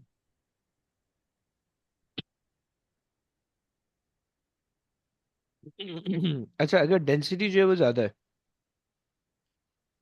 सही है, उसने कहा कि Hmm. Density is 5 times. Okay. So density का मतलब होता है, डेंसिटी का मतलब होता है मास ओवर वॉल्यूम। ये पूरी चीज जो है वो आपके पास मतलब है। चलो देखते हैं। एल्यूमिनियम एटम, अच्छा इन्होंने कहा है कि density of the solid sorry, mercury की डेंसिटी ज्यादा है। Okay. So aluminium atom are spaced widely apart. Okay, इससे एल्यूमिनियम की डेंसिटी कम हो सकती है। Okay.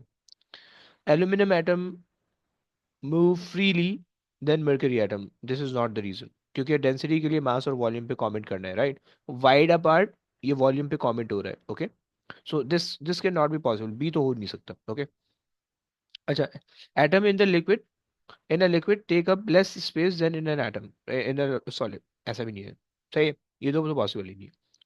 Mercury atom have greater mass than aluminum atom. Okay, this is possible because we are saying the density of the liquid mercury is 5 times. Okay, so we are basically proving the greater density of the liquid mercury, right, and not the smaller density of the aluminum. Okay, clear? सो ये basically Hmm. जो option A है वो आपको क्या बता रहा है कि अगर आप प्रूव कर रहे होते कि भाई एल्यूमिनियम जो है वो 5 टाइम स्मॉलर है, देन ये ऑप्शन सही होता। लेकिन मर्करी 5 टाइम ग्रेटर है, तो उसके लिए डी ऑप्शन आपको सही हो रहा है। क्लियर? चलो सर बोलो बोलो। सॉलिड में वैसे ही एटम्स क्लोज होते हैं ना, तो फिर ए कैसे सही हो सकता है?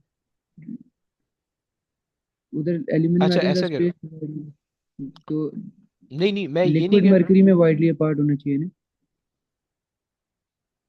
अच्छा अगर ऐसा कह रहे हो, मतलब मैंने जो स्पेस वाइडली की वो कही थी, यानी मैं ये कह रहा था कि भाई इससे आप वॉल्यूम पे कमेंट कर सकते हो, and volume is then somehow related with the density. Okay. So that's why मैंने कहा था कि ओके आप इसको कंसिडर कर सकते हो फॉर अ वाइल, राइट। मैंने ये नहीं कहा था कि सही है, बट मैंने ये कहा था कि जो सेकंड और थर्ड है देयर लाइक स्ट्रेट अवे गलत है। सही है। जी बट आपकी जो बात है वो बिल्कुल सही है कि अगर आपके पास लिक्विड है तो लिक्विड के अंदर वो जो है ना क्लोज टुगेदर होंगे, सॉलिड के अंदर जो है ना लिक्विड के अंदर वाइडली अपार्ट होंगे, सॉलिड के अंदर क्लोज टुगेदर होंगे। यस। अच्छा जी, इसको इसके पूरा। ओके इब्राहिम ये भी रीड कर लो। Which property of a metal wire depends on its Young modulus? Okay. अच्छा, Young modulus by the way बताते क्या है? यंग मॉडुलस आपको बता रहे होते हैं जो आपके पास स्टिफनेस है, ये जो सॉफ्टनेस है, वो आपको बता रहा होता है राइट। तो अब यहाँ पे आपके पास और स्टिफनेस और सॉफ्टनेस जो है वो, चलो ओके फाइन देखते हैं। डक्टाइलिटी और elastic limit and spring constant and ultimate tensile stress. Okay. अगर आप देखो young modulus is basically force FL over AE, right? And F over E is basically spring constant. So KL over A, right? So Young modulus depends upon the spring constant right away. Okay. So spring constant L length पे depend कर रहा है, but original length उसे mention नहीं की हुई। Cross sectional area पे depend कर रहा है, बट क्रॉस सेक्शनल एरिया उसने मेंशन नहीं किया हुआ। ओके चलो आगे आ जाओ। जरा ये रीड कर लो। कौन है भाई? राफी The रीड कर लेगा? नहीं नहीं, राफी से करवाते हैं। The diagram shows a wire of diameter d and length L that is firmly clamped at one end between two blocks of wood. A load is applied to the wire which causes it to expand by an amount x. By how much would a wire of the same material but of diameter 2d and length 3L extend when the same load is applied? Okay. Okay. अच्छा भाई, वो कह रहा है same material है, same material से क्या समझ में आ रहा है आपको? ये एक मॉड्यूलस है। Very good, very good, perfect. अच्छा जी, चलो अगर यंग मॉडल सेम है तो हम ये कह सकते हैं F1 L1 over AE A1 E1 should be equal to F2 L2 over A2 E2, ऐसा कह सकते हैं भाई? जी सर। सही हो गया। पहली वाले के अंदर जो है ना, उसने डायमीटर, अच्छा अच्छा उसने डायमीटर दिया हुआ है, तो ए के बजाय मैं इसको रिप्लेस कर सकता हूँ πd² over 4 से, ऐसे कर सकता हूँ भाई? जी। ओके, सो पाई, और ये आ जाएगा कैपिटल D², और ओवर 4 में ऊपर ले जा रहा हूँ, सही है?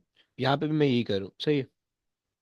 पाई डायमीटर स्क्वायर ओवर, और ये 4 ऊपर ले जा रहा हूँ, राइट? 4 पाई और पाई तो कैंसिल हो जाएंगे, तो सिंपल सा रिलेशन आपके पास क्या बचा है? F1 L1 over D² which is diameter, and E1 is equals to F2 L2 over D2 E2। सही हो गया, ये आपके पास आ रहा है। सर ये वाला पार्ट रिपीट कर सकते हैं, मेरा इंटरनेट थोड़ा। ओके, मैंने कुछ भी नहीं किया, मैंने सिर्फ एरिया को रिप्लेस किया डायमीटर से, राइट? πd² over 4, और मैंने जस्ट थोड़ा सा 4 कैंसिल कर दिया, पाई कैंसिल कर दिया, बस और कुछ नहीं किया। समझ रहे? सर एक चीज पूछनी थी, ये एक्सटेंड का मतलब वो एक्सटेंशन मतलब वो डेल्टा एक्स मांग रहे हैं ना? हाँ जी, हाँ जी, एक्सटेंशन ई वाला मांग रहा है। सही हो गया। अच्छा जी, अब आ जाओ, इसको अप्लाई कर लेते हैं। सो पहले वाले केस के अंदर उससे तुम्हें जो है ना, when the same load is applied, अगर सेम लोड है भाई, तो ये F1 F2 इक्वल होके कैंसिल हो जाएंगे, राइट? काफी समझ रहे हैं? सर इधर 4 कैसे कैंसिल हुए? अबे दोनों जगह पे 4 है, तो इस वजह से यहाँ पे भी 4 है, 4 यहाँ पे होगा। भी 4 है। समझ रहे? सर से अपने वाला फॉर्मूला क्यों लिया पाई डी वाला? फिर पाई जब आपने फॉर्मूला लिए ना, पाई हम्म, डी स्क्वायर बाई 4, जी जी, आप तो क्या उसको क्यों लेने का कोई लिया? रीजन था? ब्रो उसने सारी जी। चीजें डायमीटर के उसमें दे रखी है ना, तो इस वजह से मैं एरिया वाली चीज नहीं ले रहा हूँ। समझ रहे हो? जी जी। सही हो गया। मुबीन समझ गया भाई ये 4 कैसे कैंसिल हो रहा है? नहीं सर, नहीं समझ। अच्छा, F L/A ही वो समझ रहे हो, वो वाला फॉर्मूला सिंपल? जी वो तो समझ गया, फिर आगे ओके, आपने वो पाई डी उस स्क्वायर ओवर 4 डाला था, वो भी समझ गया, सही है। लेकिन वो तो कैंसिल नहीं समझ। ब्रो अगर मैं, ब्रो यहाँ पे 4 था, πd² over 4, यहाँ पे भी 4 था, राइट? मैंने दोनों को कैंसिल कर दिया, ये तुम एक को वहां पे ले जाओ इक्वल टू के, एक मल्टीप्लीकेशन में होगा, दूसरा डिवीजन में होगा, कैंसिल हो जाएगा। समझो, बस ये किया मैंने। ओके समझा ये और लंबी करूँ? नहीं नहीं, नहीं समझा, नहीं समझा। सर, वो डायमीटर लेकिन उसमें दूसरे वाले में तो 2D है ना? उस अबे ब्रिजान, उसको अभी नहीं देखो ना, अभी हमने वो वाली वैल्यू सब्स्टिट्यूट नहीं की है। ये डी इज जस्ट तो फिर रिप्रेजेंटिंग द जनरल मतलब फार्मूला। सही हो गया। मतलब चलो मैं और आसानी के लिए मैं ये छोटा वाला डी ले लेता हूँ, ओके?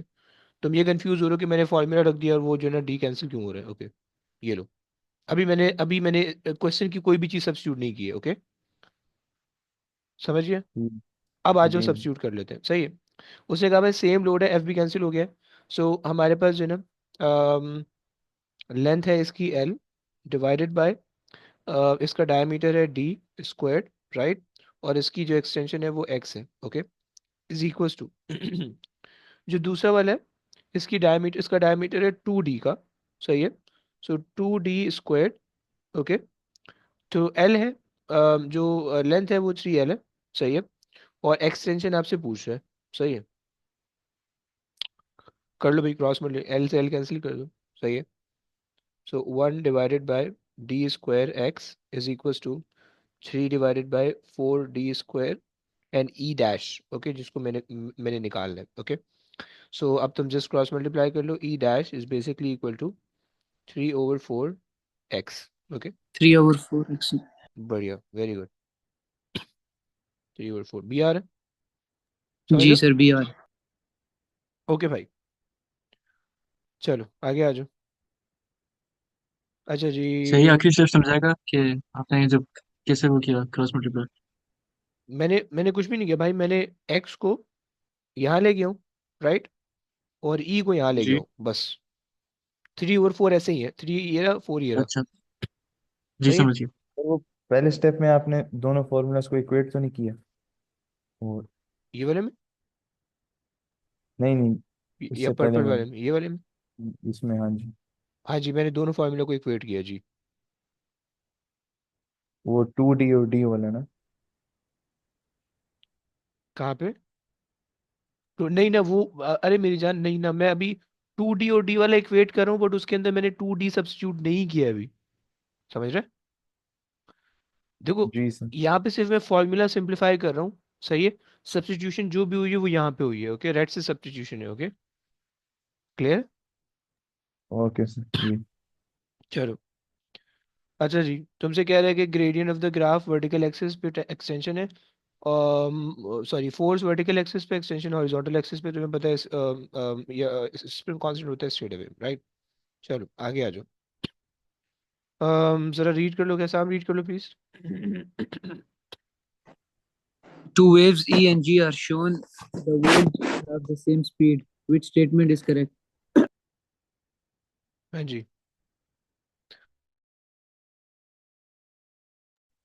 क्या कहोगे भाई? एक सेकंड से। अच्छा, वैसे दोनों में टाइम पीरियड दिया हुआ है, एक के अंदर ज़्यादा वेव है, इसकी वेव ज़्यादा है, कम है, इसकी वेव ज़्यादा है, तो इसका मतलब है इसकी फ्रीक्वेंसी जो होगी वो कम होने वाली है, Wave E has smaller frequency than wave G. Okay, और इसकी ग्रेटर होने वाली है। ऐसा है कुछ ऑप्शन, कौन सा बता रहे हो भाई? E, C. सी, ओके फाइन, चलो सही हो गया। चलो आगे आ जाओ, कुलमीना रीड कर लोगे please.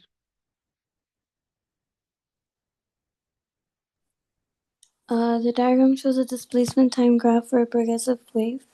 What are the amplitude and frequency of the wave? Okay, आसान सी चीज़ है। अच्छा देखो, लोग, इन्होंने एक्सेस चेक किया करो हमेशा, ग्राफ में जब भी आए एक्सेस चेक चेक किया करो, राइट। एक्सेस उन्होंने चेंज किया हुआ है, ओके। तो आज जी बताओ क्या करोगी? Sir, amplitude 5 होगा। एम्पलीट्यूड 5 होगा आई मिलीमीटर के आपसे अंदर, ज़्यादा जी।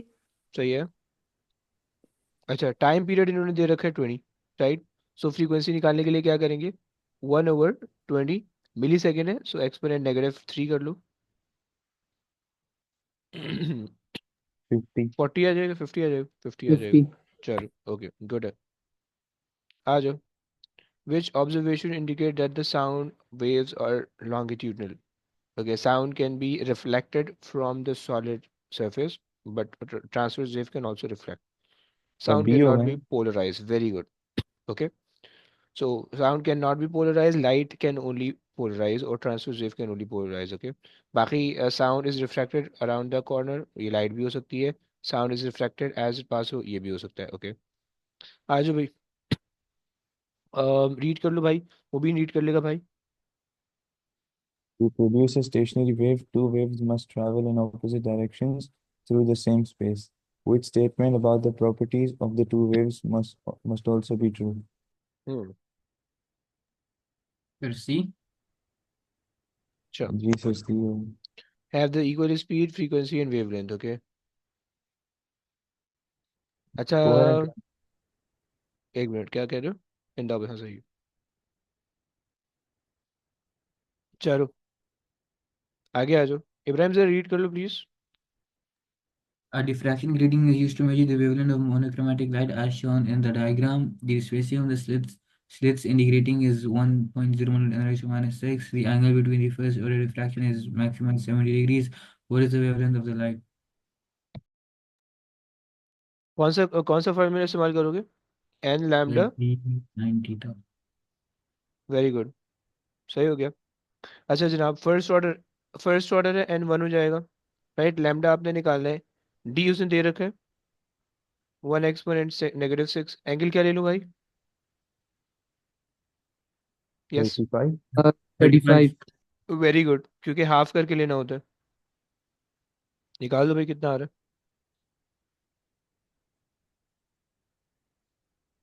लग रहा 470। 500 के आसपास आ रहा होगा, ये आ रहा होगा। 5.7 exponent -7. अरे यार, 5.7. Perfect perfect. चलो, this is not the part of syllabus, not the part of syllabus, okay. आ जाओ भाई, कौन रीड कर रहा है? राफी रीड कर लेगा please. There is a current of 10 milliampere in a conductor for half an hour. How much charge passes a point in the conductor in this time? Q इक्वल्स टू IT. I T, good. अच्छा जी, आई आपके पास है 100 mA, 10 mA, so exponent -3, okay. And half an hour बोले तो 30 minute, and 1 minute contain 60 seconds, okay. 18 आ रहे हैं। 80, चलो आगे आ जाओ। दूसरे वाले इब्राहिम रीड कर लो प्लीज।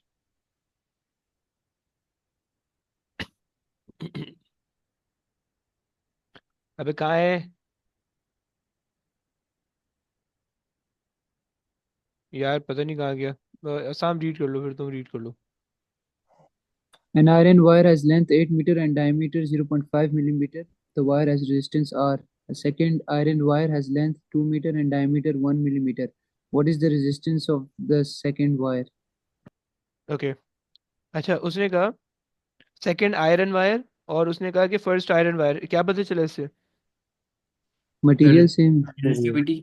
ओके वेरी गुड, दो चीज़ें होती है, रेजिस्टिविटी और एन, ये दोनों सेम हो जाएंगे, राइट। बट यहाँ पे जी. रेजिस्टिविटी आप कह लोगे। So R A over sir N क्या होता है? नंबर डेंसिटी वाला हो ना भाई, number density of charge carrier, I equals to N A Q V D वाला, ओके। सही हो गया। Sir rho L upon A use करेंगे? वही वही तो है, लेकिन वो मैंने रो कैंसिल हो जाएगा ना। मैंने रीअरेंज कर दिया ना। ओ अच्छा अच्छा, रेसिप्रोकल. सही है। सो अब देखो उसने सेकंड, तो हम जस्ट ये कर सकते हैं R A over L, right. देखो सबसे पहले फॉर्मूला बना लो, पहले वैल्यू मत रखो, पहले फॉर्मूला बना लो, सही है, फिर उसके बाद वैल्यूज रख देना, सही हो गया। सो रेजिस्टेंस तुम्हें पता है, डायमीटर सबसे गंदा मसला डायमीटर का होता है, राइट। सो R1, एरिया की जगह तुम क्या रख सकते हो, pi, and then d² / 4 divided by L1 is equal to R2 pi d² / 4 and divided by L2, right. 4 and pi ये सब कैंसिल हो जाएंगे, राइट। सो तुम्हारे पास ये सारी चीज़ें तुम हटा दो, राइट, ये सारी चीज़ें तुम हटा दो, सही है। तुम डायरेक्ट कह सकते हो कि डायमीटर 1² और डायमीटर 2², राइट। पहले फॉर्मूला बन गया, अब तुम बना लो, अब तुम इसके अंदर वैल्यू रख लो, राइट। थोड़ा सा देखो टाइम लगेगा, टेंशन नहीं लेना। अगर थोड़े से टाइम पे तुम टेंशन ले लोगे तो फिर जो है ना बार बार गलत होगा, अगर तुम डायरेक्ट करने की करोगे तो बार बार गलत होगा, फिर बार बार टेंशन होगी, ओके। सो डायमीटर 1 आ रहा है तुम्हारे पास 0.5 मिली के अंदर आ रहा है, exponent -3, and you have to square it, okay. Divide that by length तुम्हें दे रखी है 8 की, सही है। R2 तुम्हें निकालने का है, सही है। डी डायमीटर दूसरा वाला जो है वो 1 एक्सपोनेंट -3 है, सही है, और इसका square, and divide that by length जो है वो तुम्हें 2 की दी हुई है, सही हो गया। कर लो भाई, 2 1 2, 2 4 8, and R time 0.5 into exponent -3 का whole square divided by 1 exponent -3 का होल स्क्वायर 1/4. 1/4, गुड। अब ऐसा तो आंसर ही नहीं है, सर वैसे 1/4 ही बनना चाहिए, 0.5 अगर है तो। हाँ हाँ हाँ हाँ।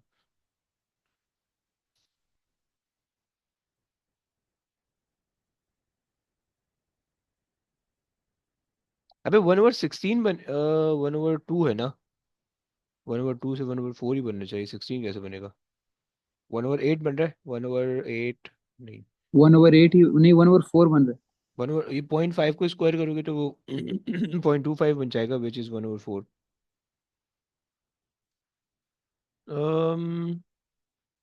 अच्छा जी, डायमीटर दिया हुआ है इसका, इसका डायमीटर है 1, डायमीटर हमने सही रखा है। और पहली वायर का ये दो चीज़ें आ गई हैं, एंड दूसरी वायर का आपके पास सर ये। आपने वो जो हमारे पास डिनोमिनेटर में 4 अबे था। वो 4 शार्ट हो गया ना, मल्टीप्लाई 4 में की। 4 शार्ट हो गया भाई। ये चीज़ें ना बस ये अगवा हो जाती है ना, फिर मसला होता है। ओके, तो वो 4 आ रहा है, मल्टीप्लाई 4 करोगे 16 हो जाएगा। 1 चलो over 16। ओके, चलो हो गया। आगे आ जाओ भाई, गुलमीना रीड कर लोगे प्लीज।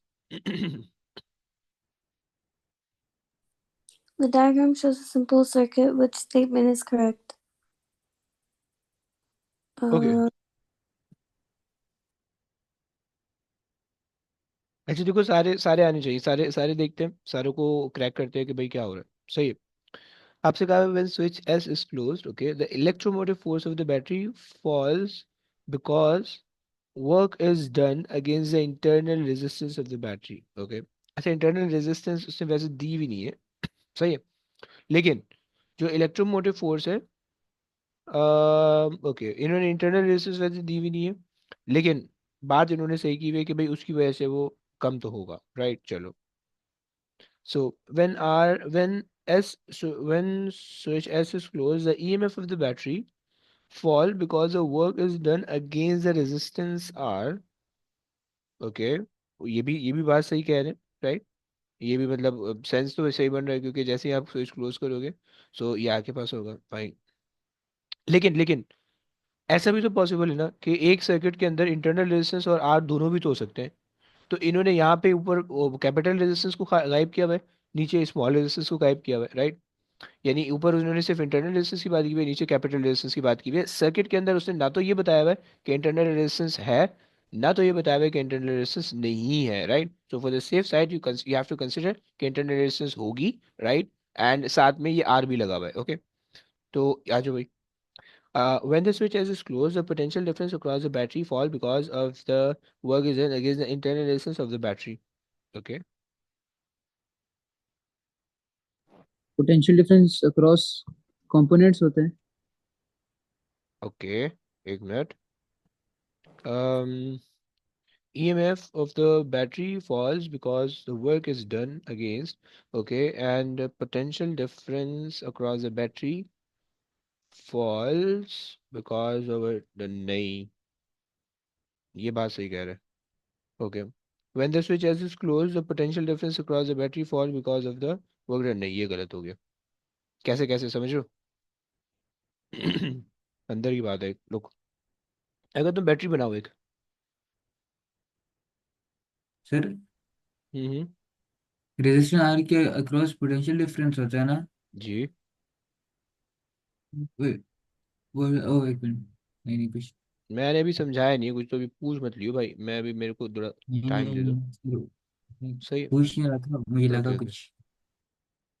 वैसे लेट्स से ये आपके पास कहानी है, ये इंटरनल ये रजिस्टर आ गया एक्चुअल वाला, सही है। एंड अबे यार, एक तो ना ये खांसी बड़े मसले कर रही है यार, गलत टाइम पे खांसी आ जाती है, फिर कहीं की चीज़ कहीं चली जाती है। अच्छा जी, चलो। अच्छा, ये तुम्हारे पास है इंटरनल रेजिस्टेंस, ओके, ये तुम्हारे पास है बैटरी। ओके, अब देखो सीन ये है, ईएमएफ कहाँ पे होगी भाई? ईएमएफ तुम्हारे पास होगी इधर, ईएमएफ होगी इधर। अबे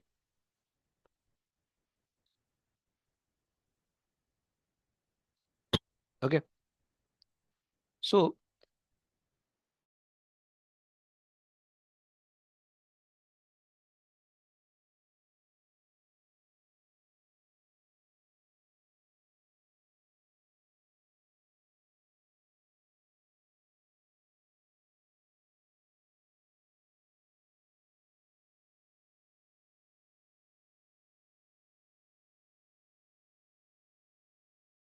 अच्छा जी, दोबारा से सुनो।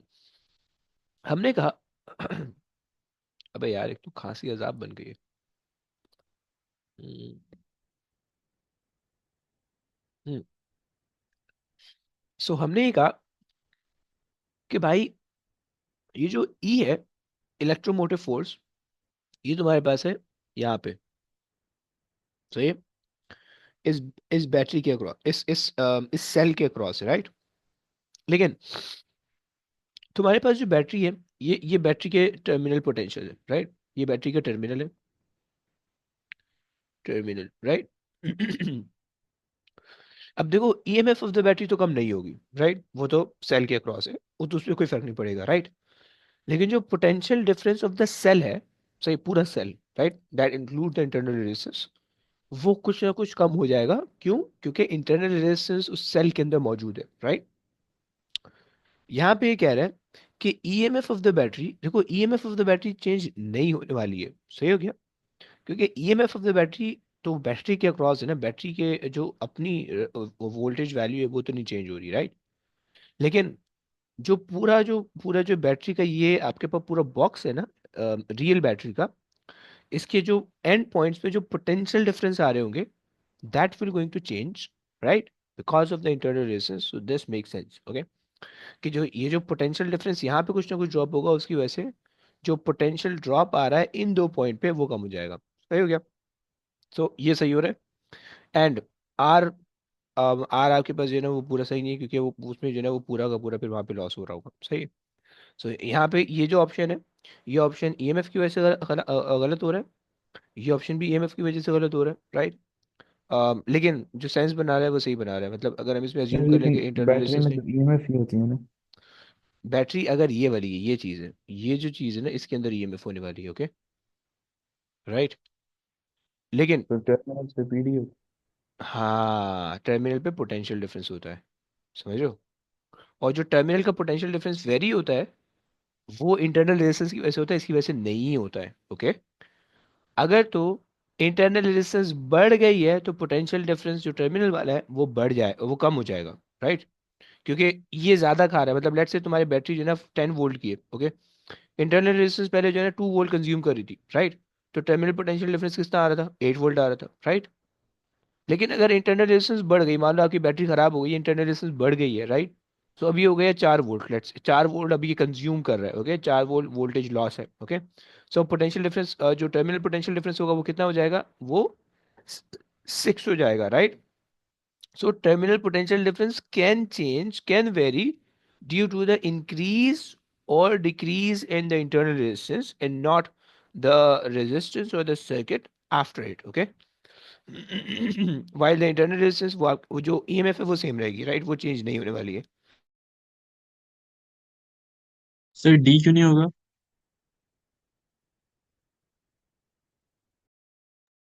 भाई डी का सीन ये है कि देखो उसने रेजिस्टेंस बोला हुआ है आर, राइट। जो पोटेंशियल डिफरेंस कम हो रहा है वो इंटरनल रेजिस्टेंस के कम या ज्यादा होने की वजह से कम हो रहा है, इससे कोई फर्क नहीं पड़ रहा, ओके, क्लियर। सर आर से फर्क क्यों नहीं पड़ा? ये आर के थ्रू गुजरेगा तो कम तो होगी पोटेंशियल डिफरेंस। देखो आपको वो कह रहा है बैटरी की पोटेंशियल डिफरेंस पे क्या फर्क पड़ेगा, राइट। ये जो बैटरी का जो पोटेंशियल डिफरेंस है, ये जो वो तो टर्मिनल पोटेंशियल डिफरेंस की बात कर रहा है, राइट, समझ लो, मतलब आप ऐसा सर सोचो। बोलो बोलो। जो टर्मिनल वोल्टेज है जो हम्म, बैटरी के क्रॉस है और इंटरनल रेजिस्टेंस के, वही वोल्टेज रेजिस्टर का भी होगा ना? यस, आप इसको ऐसे तो मान लो, राइट, ऐसे मान लो, राइट, ये नहीं है, नहीं लगा हुआ मान लो, सही है, कनेक्टेड नहीं है, सही है।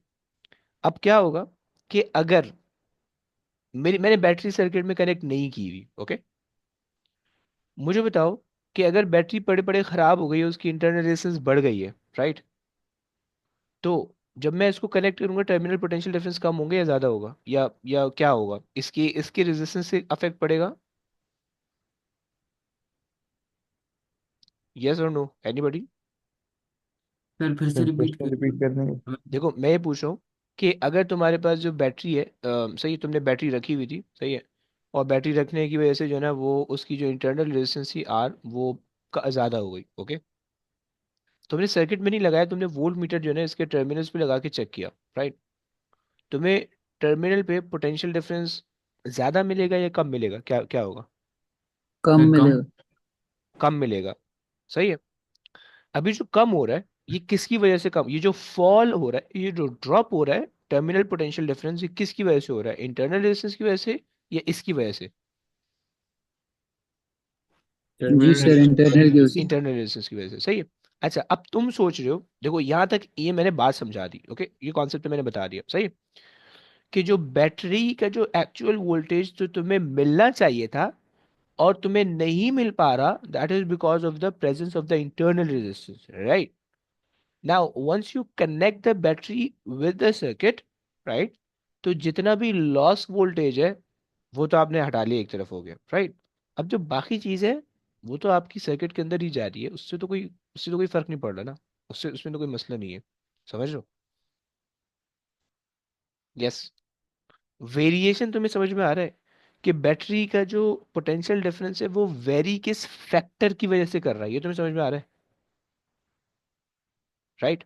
अगर अगर मान वो लो इंटरनल रेजिस्टेंस की वजह से। हाँ, अगर मान लो इंटरनल रेजिस्टेंस होती नहीं तो तुम जो भी जिस भी किस्म की बैटरी लगा लेते सारा का सारा वोल्टेज आर पे ही आना था, राइट, कैपिटल आर पे ही आना था, राइट? तो कोई डिफरेंस नहीं बना रहा ना, इंटरनल वो सारे के सारे तो वहीं फॉल हो रहे हैं, राइट? लेकिन अगर इंटरनल रेजिस्टेंस होगी तो कुछ ना कुछ यहाँ पे लॉस होगा, राइट? और terminal potential difference will always be smaller than the EMF of the battery, right? और वो जो टर्मिनल पोटेंशियल डिफरेंस होगा that will be across this thing, okay, clear? जी चलो। सर। सर आ आंसर जाओ, कौन सा था? सी सी बन रहा है, ओके हाँ, सही सही सही। सही हो गया, चलो आ जाओ भाई, आगे रीड कर लो, कौन रीड कर रहा है भाई? मुबीन से रीड कर लियो तो भाई। In the circuit below, the ammeter reading is I and the voltmeter reading is V. When the switch is closed, which row describes what happens to I and V? Okay, अच्छा ये बात बताओ, when switch is close, अगर switch आप close करोगे without having any resistor in it, क्या होगा? Current, phase sorry दोबारा बोलो, कौन बोला? फेज आवाज द सेम। नहीं नहीं नहीं समझ में आया भाई। सर सेम रहेगा। Short circuit. सेम रहेगा, वेरी गुड, शॉर्ट सर्किट होगा भाई, सेम क्यों रहेगा? ओ हाँ, देखो, शॉर्ट सर्किट। देखो होगा क्या, होगा क्या, लुक, जब तुमने स्विच क्लोज, जब तुमने स्विच ओपन रखा हुआ होगा ना, ऐसा किया हुआ होगा, तो फिर तो ये एक नॉर्मल सा सीरीज सर्किट के तौर पे काम कर रहा होगा कि भाई करंट यूं आएगा, यहाँ से फ्लो होगा, यहाँ जाएगा, यूं जाएगा एंड देन यूं जाके सीधा सीरीज सर्किट काम कर रहा होगा, राइट? दो रेजिस्टर लगे हुए होंगे इन सीरीज और तुम्हारे पास कोई टेंशन नहीं होगी, राइट? बट होगा क्या, जब तुमने जब तुमने इसको क्लोज कर दिया, इस पाथ को क्लोज कर दिया, राइट, तो करंट यहाँ तक तो तमीज से आएगा, सही है, लेकिन जब वो यहाँ पे पहुंचेगा तो उसके बाद दो ऑप्शन होंगे, राइट, कि वो ऊपर जाए और वो नीचे जाए, राइट? अगर दोनों पाथ पे रेजिस्टेंस होती तो तमीज से थोड़ा सा ऊपर जाता, थोड़ा सा नीचे जाता, राइट? बट तुमने क्या किया, तुमने उसको लीस्ट रेजिस्टिव पाथ दे दिया, सारा का सारा करंट यहाँ से चला जाएगा, सही है। सो जब सारा का सारा करंट यहाँ से जा रहा है, कोई भी यहाँ से नहीं जा रहा, तो तुम्हारे पास कोई पोटेंशियल डिफरेंस यहाँ पे आएगा ही नहीं, कोई वोल्टेज ड्रॉप ही नहीं होगा, राइट? कैसा होगा? जी सर। जी सर। अच्छा जी, अगर तुम कह रहे हो कि कोई भी पोटेंशियल डिफरेंस यहाँ पे नहीं आ रहा, तो इसकी जो वोल्टेज वैल्यू होगी वो जीरो हो जाएगी, ऐसे ही होगा, जी जी सर। सर। इसमें कोई मसला नहीं है। नहीं। सो नहीं। Voltage zero, fine. अच्छा जी, अब अगर तुम सर करंट देखो ऊपर नहीं जा सकता ये जंक्शन पे? यहाँ पे, नहीं, राइट पे जो जंक्शन है, इधर इधर इधर, इधर से ऊपर नहीं जा सकता? यहाँ से यूं जाएगा ना, यहाँ से वापसी यहाँ नहीं जा अच्छा। सकता भैया। अच्छा। सर देखो करंट करंट, हमेशा लीस्ट रेजिस्टिव करंट पाथ हाँ, चुनता है। करंट नेस्टी पोस्टी किस्म का है, सही है। करंट जो है ना वो लीस्ट रेजिस्टिव पाथ चूज करता है, उसको यहाँ से मिल गया लीस्ट रेजिस्टिव पाथ, वो यूं चला जाएगा, राइट, वो वहां नहीं जाएगा, ओके, क्लियर? जी। अच्छा जी, ये तो हो गया कि decrease to zero, fine. M ammeter जो है एमीटर जो है वो तुमने लगा रखा है सीरीज के अंदर पूरे सर्किट के साथ, राइट? लेकिन और तुम्हारा जो शॉर्ट सर्किट हो रहा है वो एक ब्रांच में हो रहा है, ओके, पूरे सर्किट के अंदर शॉर्ट सर्किट नहीं हो रहा, एक ब्रांच में हो रहा है, ओके। तो यहाँ पे क्या होगा यहाँ पे बेसिकली ये होगा कि तुम अगर एज होल इस सर्किट को देखो तो तुम्हारे पास जो है ना, यहाँ पे तुम्हें जो है ना कुछ भी नहीं दिख रहा होगा, राइट? मतलब चूंकि शॉर्ट सर्किट है, शॉर्ट सर्किट का मतलब है कुछ भी नहीं दिख रहा है, राइट? मतलब ये करंट सारी चीज, इंक्रीज होगा फिर। वेरी गुड, करंट इंक्रीज हो जाएगा फिर, सही हो गया। सो मतलब तुमने बेसिकली बेसिकली तुम्हारे पास जो है ना ये एक जस्ट एक वायर होगी जो कि कनेक्टेड होगी, राइट? और रेजिस्टेंस कम हो जाएगी क्योंकि अब एक ही रेजिस्टर रह गया, तो जब रेजिस्टेंस कम हो जाएगी तो रेजिस्टेंस कम होगी तो करंट इंक्रीज हो जाएगा। राइट बच्चों, सर वो क्लियर हो गया? प्रोपोर्शनल है ना, V equals to I R, तो अगर वो कम हो रहा है वो इंक्रीज हो रहा है। अगर आप क्या कह रहे हो, ऐसे दोबारा बोलो। V equals to I R से V equals to I R है ना, तो डायरेक्टली प्रोपोर्शनल है, तो अगर वोल्टेज कम हुई है तो नहीं नहीं ना, ऐसे थोड़ी सोच सकते हो नहीं भाई। नहीं नहीं नहीं नहीं, तो सर वो दो भी डिक्रीज होगा। अलग करंट और अलग resistance सर्किट है। inversely proportional है। करंट और इन्वर्सली। करंट और रेजिस्टेंस, यस, इनवर्सली प्रोपोर्शनल है। देखो ना, यहाँ पे आपके पास जो है रेजिस्टेंस कम हो रही है ना सर्किट के अंदर, तो करंट ज्यादा फ्लो करेगा, बस ऐसा बोल लो, वोल्टेज सेम है। सही है। चलो, सर ओके। ये फिर से रिपीट करना, मैंने ये करंट बोला, का इंक्रीज क्यों हो रही है?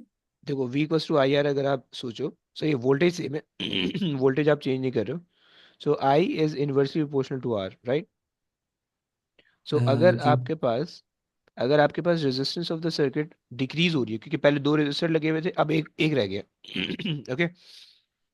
सो जब आपके पास एक रेजिस्टर रह गया तो रेजिस्टेंस डिक्रीज हो गई, जब रेजिस्टेंस डिक्रीज हो गई तो करंट इंक्रीज हो जाएगा।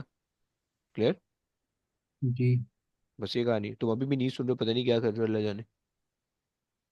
नहीं सर, मैं सुन रहा था लेकिन लिख भी रहे हो या कुछ मेरे और काम कर रहे हो? नहीं, तुम्हारी आवाज बता रही है तुम कुछ सुन नहीं रहे हो, कुछ और काम कर रहे हो। नहीं ऐसा नहीं क्यों सर, हुआ? सुन रहा था लेकिन वो ध्यान हट गया था एक हाँ मिनट के लिए। तो हाँ तो क्यों क्यों हट रहा है? क्या किसके पीछे लगे हो सर भाई? छोड़ दो ना ऐसे काम, रमजान चल लेना भाई, मान जाओ ना यार। शैतान बंदे बंद रहने दो उसको, तुम क्यों उसका सोच रहे हो? अच्छा जी, ओके, समझ में आ गया। जी सर। चलो आ जाओ भाई, रीड कर लो भाई। राफिज जिंदा बैठे हो?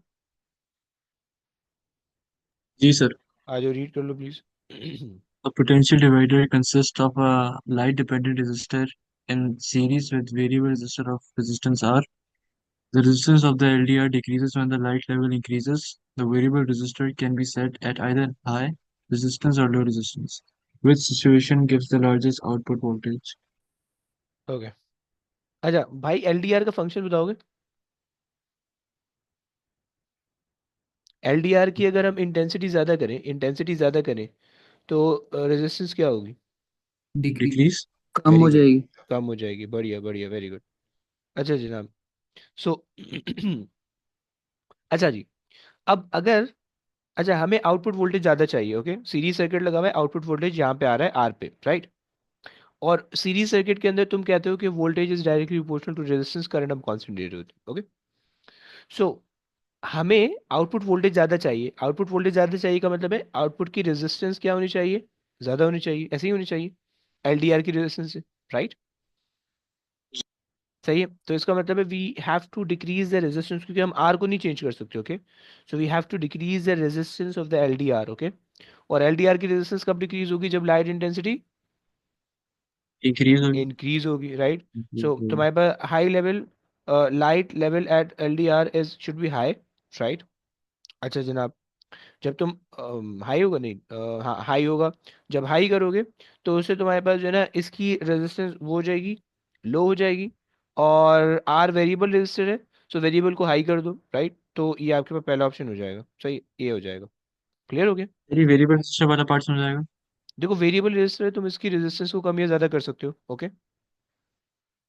सही हो गया। अब तुम्हें क्या चाहिए? आउटपुट वोल्टेज इसके क्रॉस ज्यादा चाहिए, ऐसे ही। अगर इसके क्रॉस आउटपुट वोल्टेज ज्यादा चाहिए, तुम एक काम ये भी तो कर सकते हो कि इसकी रेजिस्टेंस, खुद की रेजिस्टेंस बढ़ा दो भाई, right? You can change the resistance now, और हमें पता है कि voltage is directly proportional to resistance in potential dividers, right? समझ रहे? हमने एलडीआर की रेजिस्टेंस कम की है और वो आर की ज्यादा की। हाँ जी हाँ जी हाँ जी, यस। और एलडीआर की कम इस तरह से होगी कि लाइट इंटेंसिटी बढ़ा दो। सही है। सर लेकिन अगर करंट सीरीज में सेम है तो फिर इधर हम लोग लाइट, ये एलडीआर को हम चेंज ना भी करें तो उससे फर्क पड़ेगा फिर? मतलब? करंट अगर सेम है आपका सीरीज में ना, तो हाँ फिर हाँ। अगर हम एलडीआर चेंज ना भी करें तो कोई फर्क तो उधर आर की तरफ तो नहीं पड़ेगा? क्यों भाई? जब आप एलडीआर चेंज नहीं कर रहे, एलडीआर की रेजिस्टेंस चेंज कर रहे हो, और अगर एलडीआर की रेजिस्टेंस चेंज कर रहे हो, तो उससे आपके पास होगा ये कि आपके पास जो है ना, यहाँ पे कम प्रोपोर्शन ऑफ वोल्टेज ड्रॉप होगा, यहाँ पे ज्यादा प्रोपोर्शन ऑफ वोल्टेज ड्रॉप होगा, समझ रहे हो? जी सर। ओके, तो सर आपने इधर एलडीआर की जो रेजिस्टेंस है वो कम की, लाइट लेवल एट एलडीआर। वो बढ़ गया है, यस। सर अच्छा आपने सर, वोल्टेज रेजिस्टेंस कम डिवाइड हो की। जाता है सीरीज में? अच्छा अच्छा सर, आपने रेजिस्टेंस कम की है तो नहीं सर, एक मिनट मैं सर अब इसे कंफ्यूज हो फॉर्मूला गया। से लिख के समझा सकते हैं? किस चीज को समझा रहे हैं? देखो देखो देखो, ऐसे सबसे पहले रिलेशनशिप। देखो, सबसे पहले तो ये चीज सोचो कि तुम्हें करना क्या है। एलडीआर की रेजिस्टेंस को तुमने डिक्रीज करना है, सही है। इसकी रेजिस्टेंस को तुमने करना है डिक्रीज, ओके।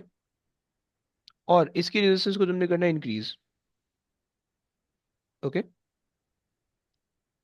क्या ये बात सर वो समझ में ऊपर आती है? वाली डिक्रीज क्यों करेंगे हम? जी सर। क्योंकि देखो, अच्छा वो बाद वाली स्टेप है, वो बाद वाला, वो मैं एक एक स्टेप बाद समझाता हूँ। पहले ये बताओ, हमें करना ये है, सही है। क्योंकि आउटपुट वोल्टेज, चलो सुन लो फिर, वो कनेक्शन बन रहा है उसी से, सही है। देखो आउटपुट वोल्टेज, अगर फॉर्मूला देखो, वी आउट, सही, इज इक्वल टू आर, जो कि ये वाला है, सही, आर जो कि वेरिएबल रजिस्टर है, राइट, डिवाइडेड बाय आर जो कि वेरिएबल है, प्लस आर जो कि एलडीआर है, ऐसे ही, क्लियर? जी सर। जी। रिलेशन यही होता है। चलो, ये आ गया। और तुम करते हो इसको वी इन से मल्टीप्लाई, सही है। अच्छा, तुम्हें दिख रहा है कि वी इन 10 है, कॉन्स्टेंट है, तो हम फिर फिलहाल इग्नोर कर देते हैं क्योंकि कोई फर्क नहीं पड़ेगा, कॉन्स्टेंट है, राइट। अच्छा, मुझे बताओ, मुझे बताओ कि भाई V out is directly proportional to जो भी न्यूमरेटर है उससे, ऐसे ही। जी। जी सर। तो जी इस सर। वजह से न्यूमरेटर की जो रेजिस्टेंस होगी वो हमें बढ़ानी पड़ेगी, तो वी आउट बढ़ेगा, राइट। यस। जी सर। तो हमने इस वजह से कहा कि भाई वेरिएबल रेजिस्टर है, उसका नॉब लगा हुआ होता है, हम नॉब घुमाएंगे, उसकी रेजिस्टेंस हमने बढ़ा दी, right. This is one thing required, okay, उसकी रेजिस्टेंस हमने हाई कर दी। क्या ये बात क्लियर है? जी। जी सर। जी। ओके। अब दूसरी चीज, एलडीआर की रेजिस्टेंस को क्या होना चाहिए, क्या कम होना चाहिए या ज्यादा होना चाहिए, राइट। कम। कम होना चाहिए। लेकिन कम क्यों? होना क्यों क्यों क्यों? ताकि क्योंकि वहां ताकि आप पे, वी आउट ज्यादा डिनोमिनेटर। यस, ताकि वहां पे वोल्टेज का प्रोपोर्शन कम ड्रॉप हो, यहाँ पे वोल्टेज का प्रोपोर्शन ज्यादा हो, ओके, ऐसे ही। जी सर। मैथमेटिकली अगर तुम सोचो, तो अगर तुम रेजिस्टेंस ऑफ एलडीआर डिक्रीज करोगे तो तुम्हारा डिनोमिनेटर डिक्रीज हो जाएगा। जब तुम्हारा डिनोमिनेटर डिक्रीज होगा, तो तुम किसी भी नंबर को एक छोटे डिनोमिनेटर से डिवाइड करते हो, तो तुम्हारा बड़ी वैल्यू आती है, राइट। मतलब अगर तुम 10 डिवाइडेड बाय 1 करोगे तो तुम्हारे पास 10 रहेगा, लेकिन अगर तुम 10 डिवाइडेड बाय 0.1 करोगे, यू विल गेट 100, ओके। तो अगर जितना छोटा नंबर होगा उतना उतनी बड़ी आंसर आएगा, जितना बड़ा नंबर होगा उतनी छोटी, ये मैथमेटिकली है, ओके। बस ये ऑप्शन था, ये आंसर। लाइट लेवल का मतलब क्या है? अच्छा, ओके, आता हूँ उस पे भी आते हैं। तो खैर, आपको ये चीज़ पता चल गई कि भाई रेजिस्टेंस ऑफ एलडीआर क्या होना चाहिए, डिक्रीज होना चाहिए, इसमें ईमान आ गया, जी सर। ओके। जी जी। सर। अब हमें ये पता है कि एलडीआर जो होता है वो इंटेंसिटी सेंसर होता है, right, light intensity centre sensor होता है। अगर उस पे इंटेंसिटी का लेवल, तुमने मैच देखा होगा, क्रिकेट मैच देखा होगा, टेस्ट मैचेस में वो लाइट की इंटेंसिटी चेक करते हैं, उनका जो है ना लाइट का मीटर होता है। तो अगर वो इंटेंसिटी एक सर्टेन लेवल से ब्लो होती है, वो जो है ना बेल्स ऑफ कर देते हैं, गिरा देते हैं, सही है। बेसिकली वो एलडीआर उससे लगाया हुआ होता है उन्होंने, और वो देख रहे होते हैं कि इंटेंसिटी कितनी ड्रॉप हो रही है, कितनी ज़्यादा हो रही है, राइट। सो एलडीआर क्या करता है? एलडीआर जो है, अगर उसके ऊपर जो लाइट इंटेंसिटी है, अगर वो ज़्यादा है, तो वो रेजिस्टेंस कम अपनी शो करेगा। और अगर उसकी उसके ऊपर जो लाइट की इंटेंसिटी, यानी अगर तुम एक ब्राइट रूम में, एक लाइटफुल रूम में खड़े हुए हो, तो वो अपनी रेजिस्टेंस कम शो करेगा। और अगर एक डार्क रूम में खड़े हो तो अपनी रेजिस्टेंस ज़्यादा शो करेगा, बस ये इसका फंक्शन होता है, राइट। तो इस वजह से हमने उसकी इंटेंसिटी, जो लाइट इंटेंसिटी थी उस पर जो पड़ रही थी, जो लाइट लेवल था, हमने उसको हाई कर दिया। तो उसकी वजह से इसकी रेजिस्टेंस कम हो गई, and this is what we require, right. जी सर, समझ आ गया। चलो, ओके, ये हो गया। आगे आ जाओ भाई, आ जाओ इब्राहिम से, रीड करो। The circuit below has a current I and the resistor R. We must be known in order to determine the value of I. Hmm, yes, Kirchhoff का first law, second law, resistance, EMF. बे इतना time कैसे लगा रहा है बे? फिर EMF of battery होगा तो हमें वो 9 ओम की रेजिस्टेंस। नहीं है। नहीं नहीं नहीं। नहीं नहीं सर, वो तो पूरे सर्किट में। अबे डायरेक्ट फर्स्ट लॉ लगेगा ना। देखो, करंट एंटरिंग का junction should be equal to current leaving it ना। उसने तुम्हें ये जंक्शन बना के दे रखा है, इस जंक्शन पे 4 एम्पियर का करंट आ रहा है, 3 का बाहर निकल रहा है, सही है। तो इसका मतलब है करंट एंटरिंग का junction is not equal to the current leaving it, okay. There should be 1 ampere more जो कि आई होना चाहिए, राइट? तो जाके आपके पास किरचॉफ का फर्स्ट लॉ जब हमें पता चला तो हमने ऐसा बोला। Okay, is that clear? तेरा सेकंड लॉ वोल्टेज के ऊपर है ना? हाँ जी, हाँ जी, yes. Sum of EMF is equal to sum of potential difference. Okay, in a close loop. चलो, sir Kirchhoff first law mostly parallel उसमें यूज होता है ना? किरचॉफ फर्स्ट लॉ जंक्शन में यूज होता है, जंक्शन पैरेलल के अंदर आता है मेनली, राइट? किरचॉफ का सेकंड लॉ जो होता है वो सीरीज के अंदर यूज होता है, या तुम कह लो लूप्स के अंदर यूज होता है, और लूप मेनली सीरीज के अंदर होता है, राइट? चलो, आ जाओ भाई, आगे आ जाओ। अम्म, चलो, कौन रीड करेगा? राफी रीड कर लो तो भाई। An experiment in which alpha particles were deflected by a gold foil produced new insights into the structure of the atom. Which conclusion can be drawn from the results of the experiment? Okay,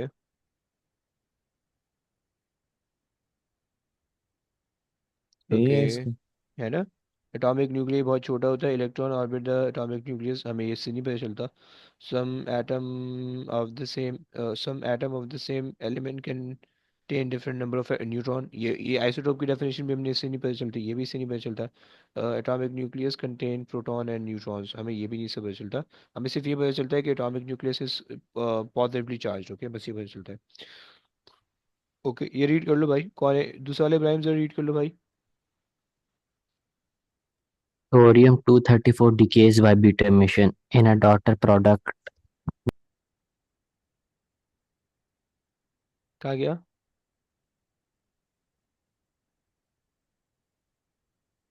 मेरा grand daughter, बाप रे। ये तो पोती पर पोती बना दी उन्होंने। Okay, so daughter and then granddaughter बना दिए, राइट? सो बेसिकली तुम्हारे पास जो है, अगर 234 और 90 है पहला जब बीटा एमिशन होगा, तो अच्छा, पहले जो है ना बीटा नेगेटिव ये सर सिर्फ सिलेबस में बोलो। 92 हो जाएगा। 90? ओए, अल्फा थोड़ी है, बीटा है।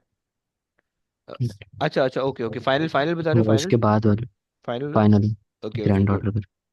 सही, सो 234 एंड 92 रह जाएगा। गुड।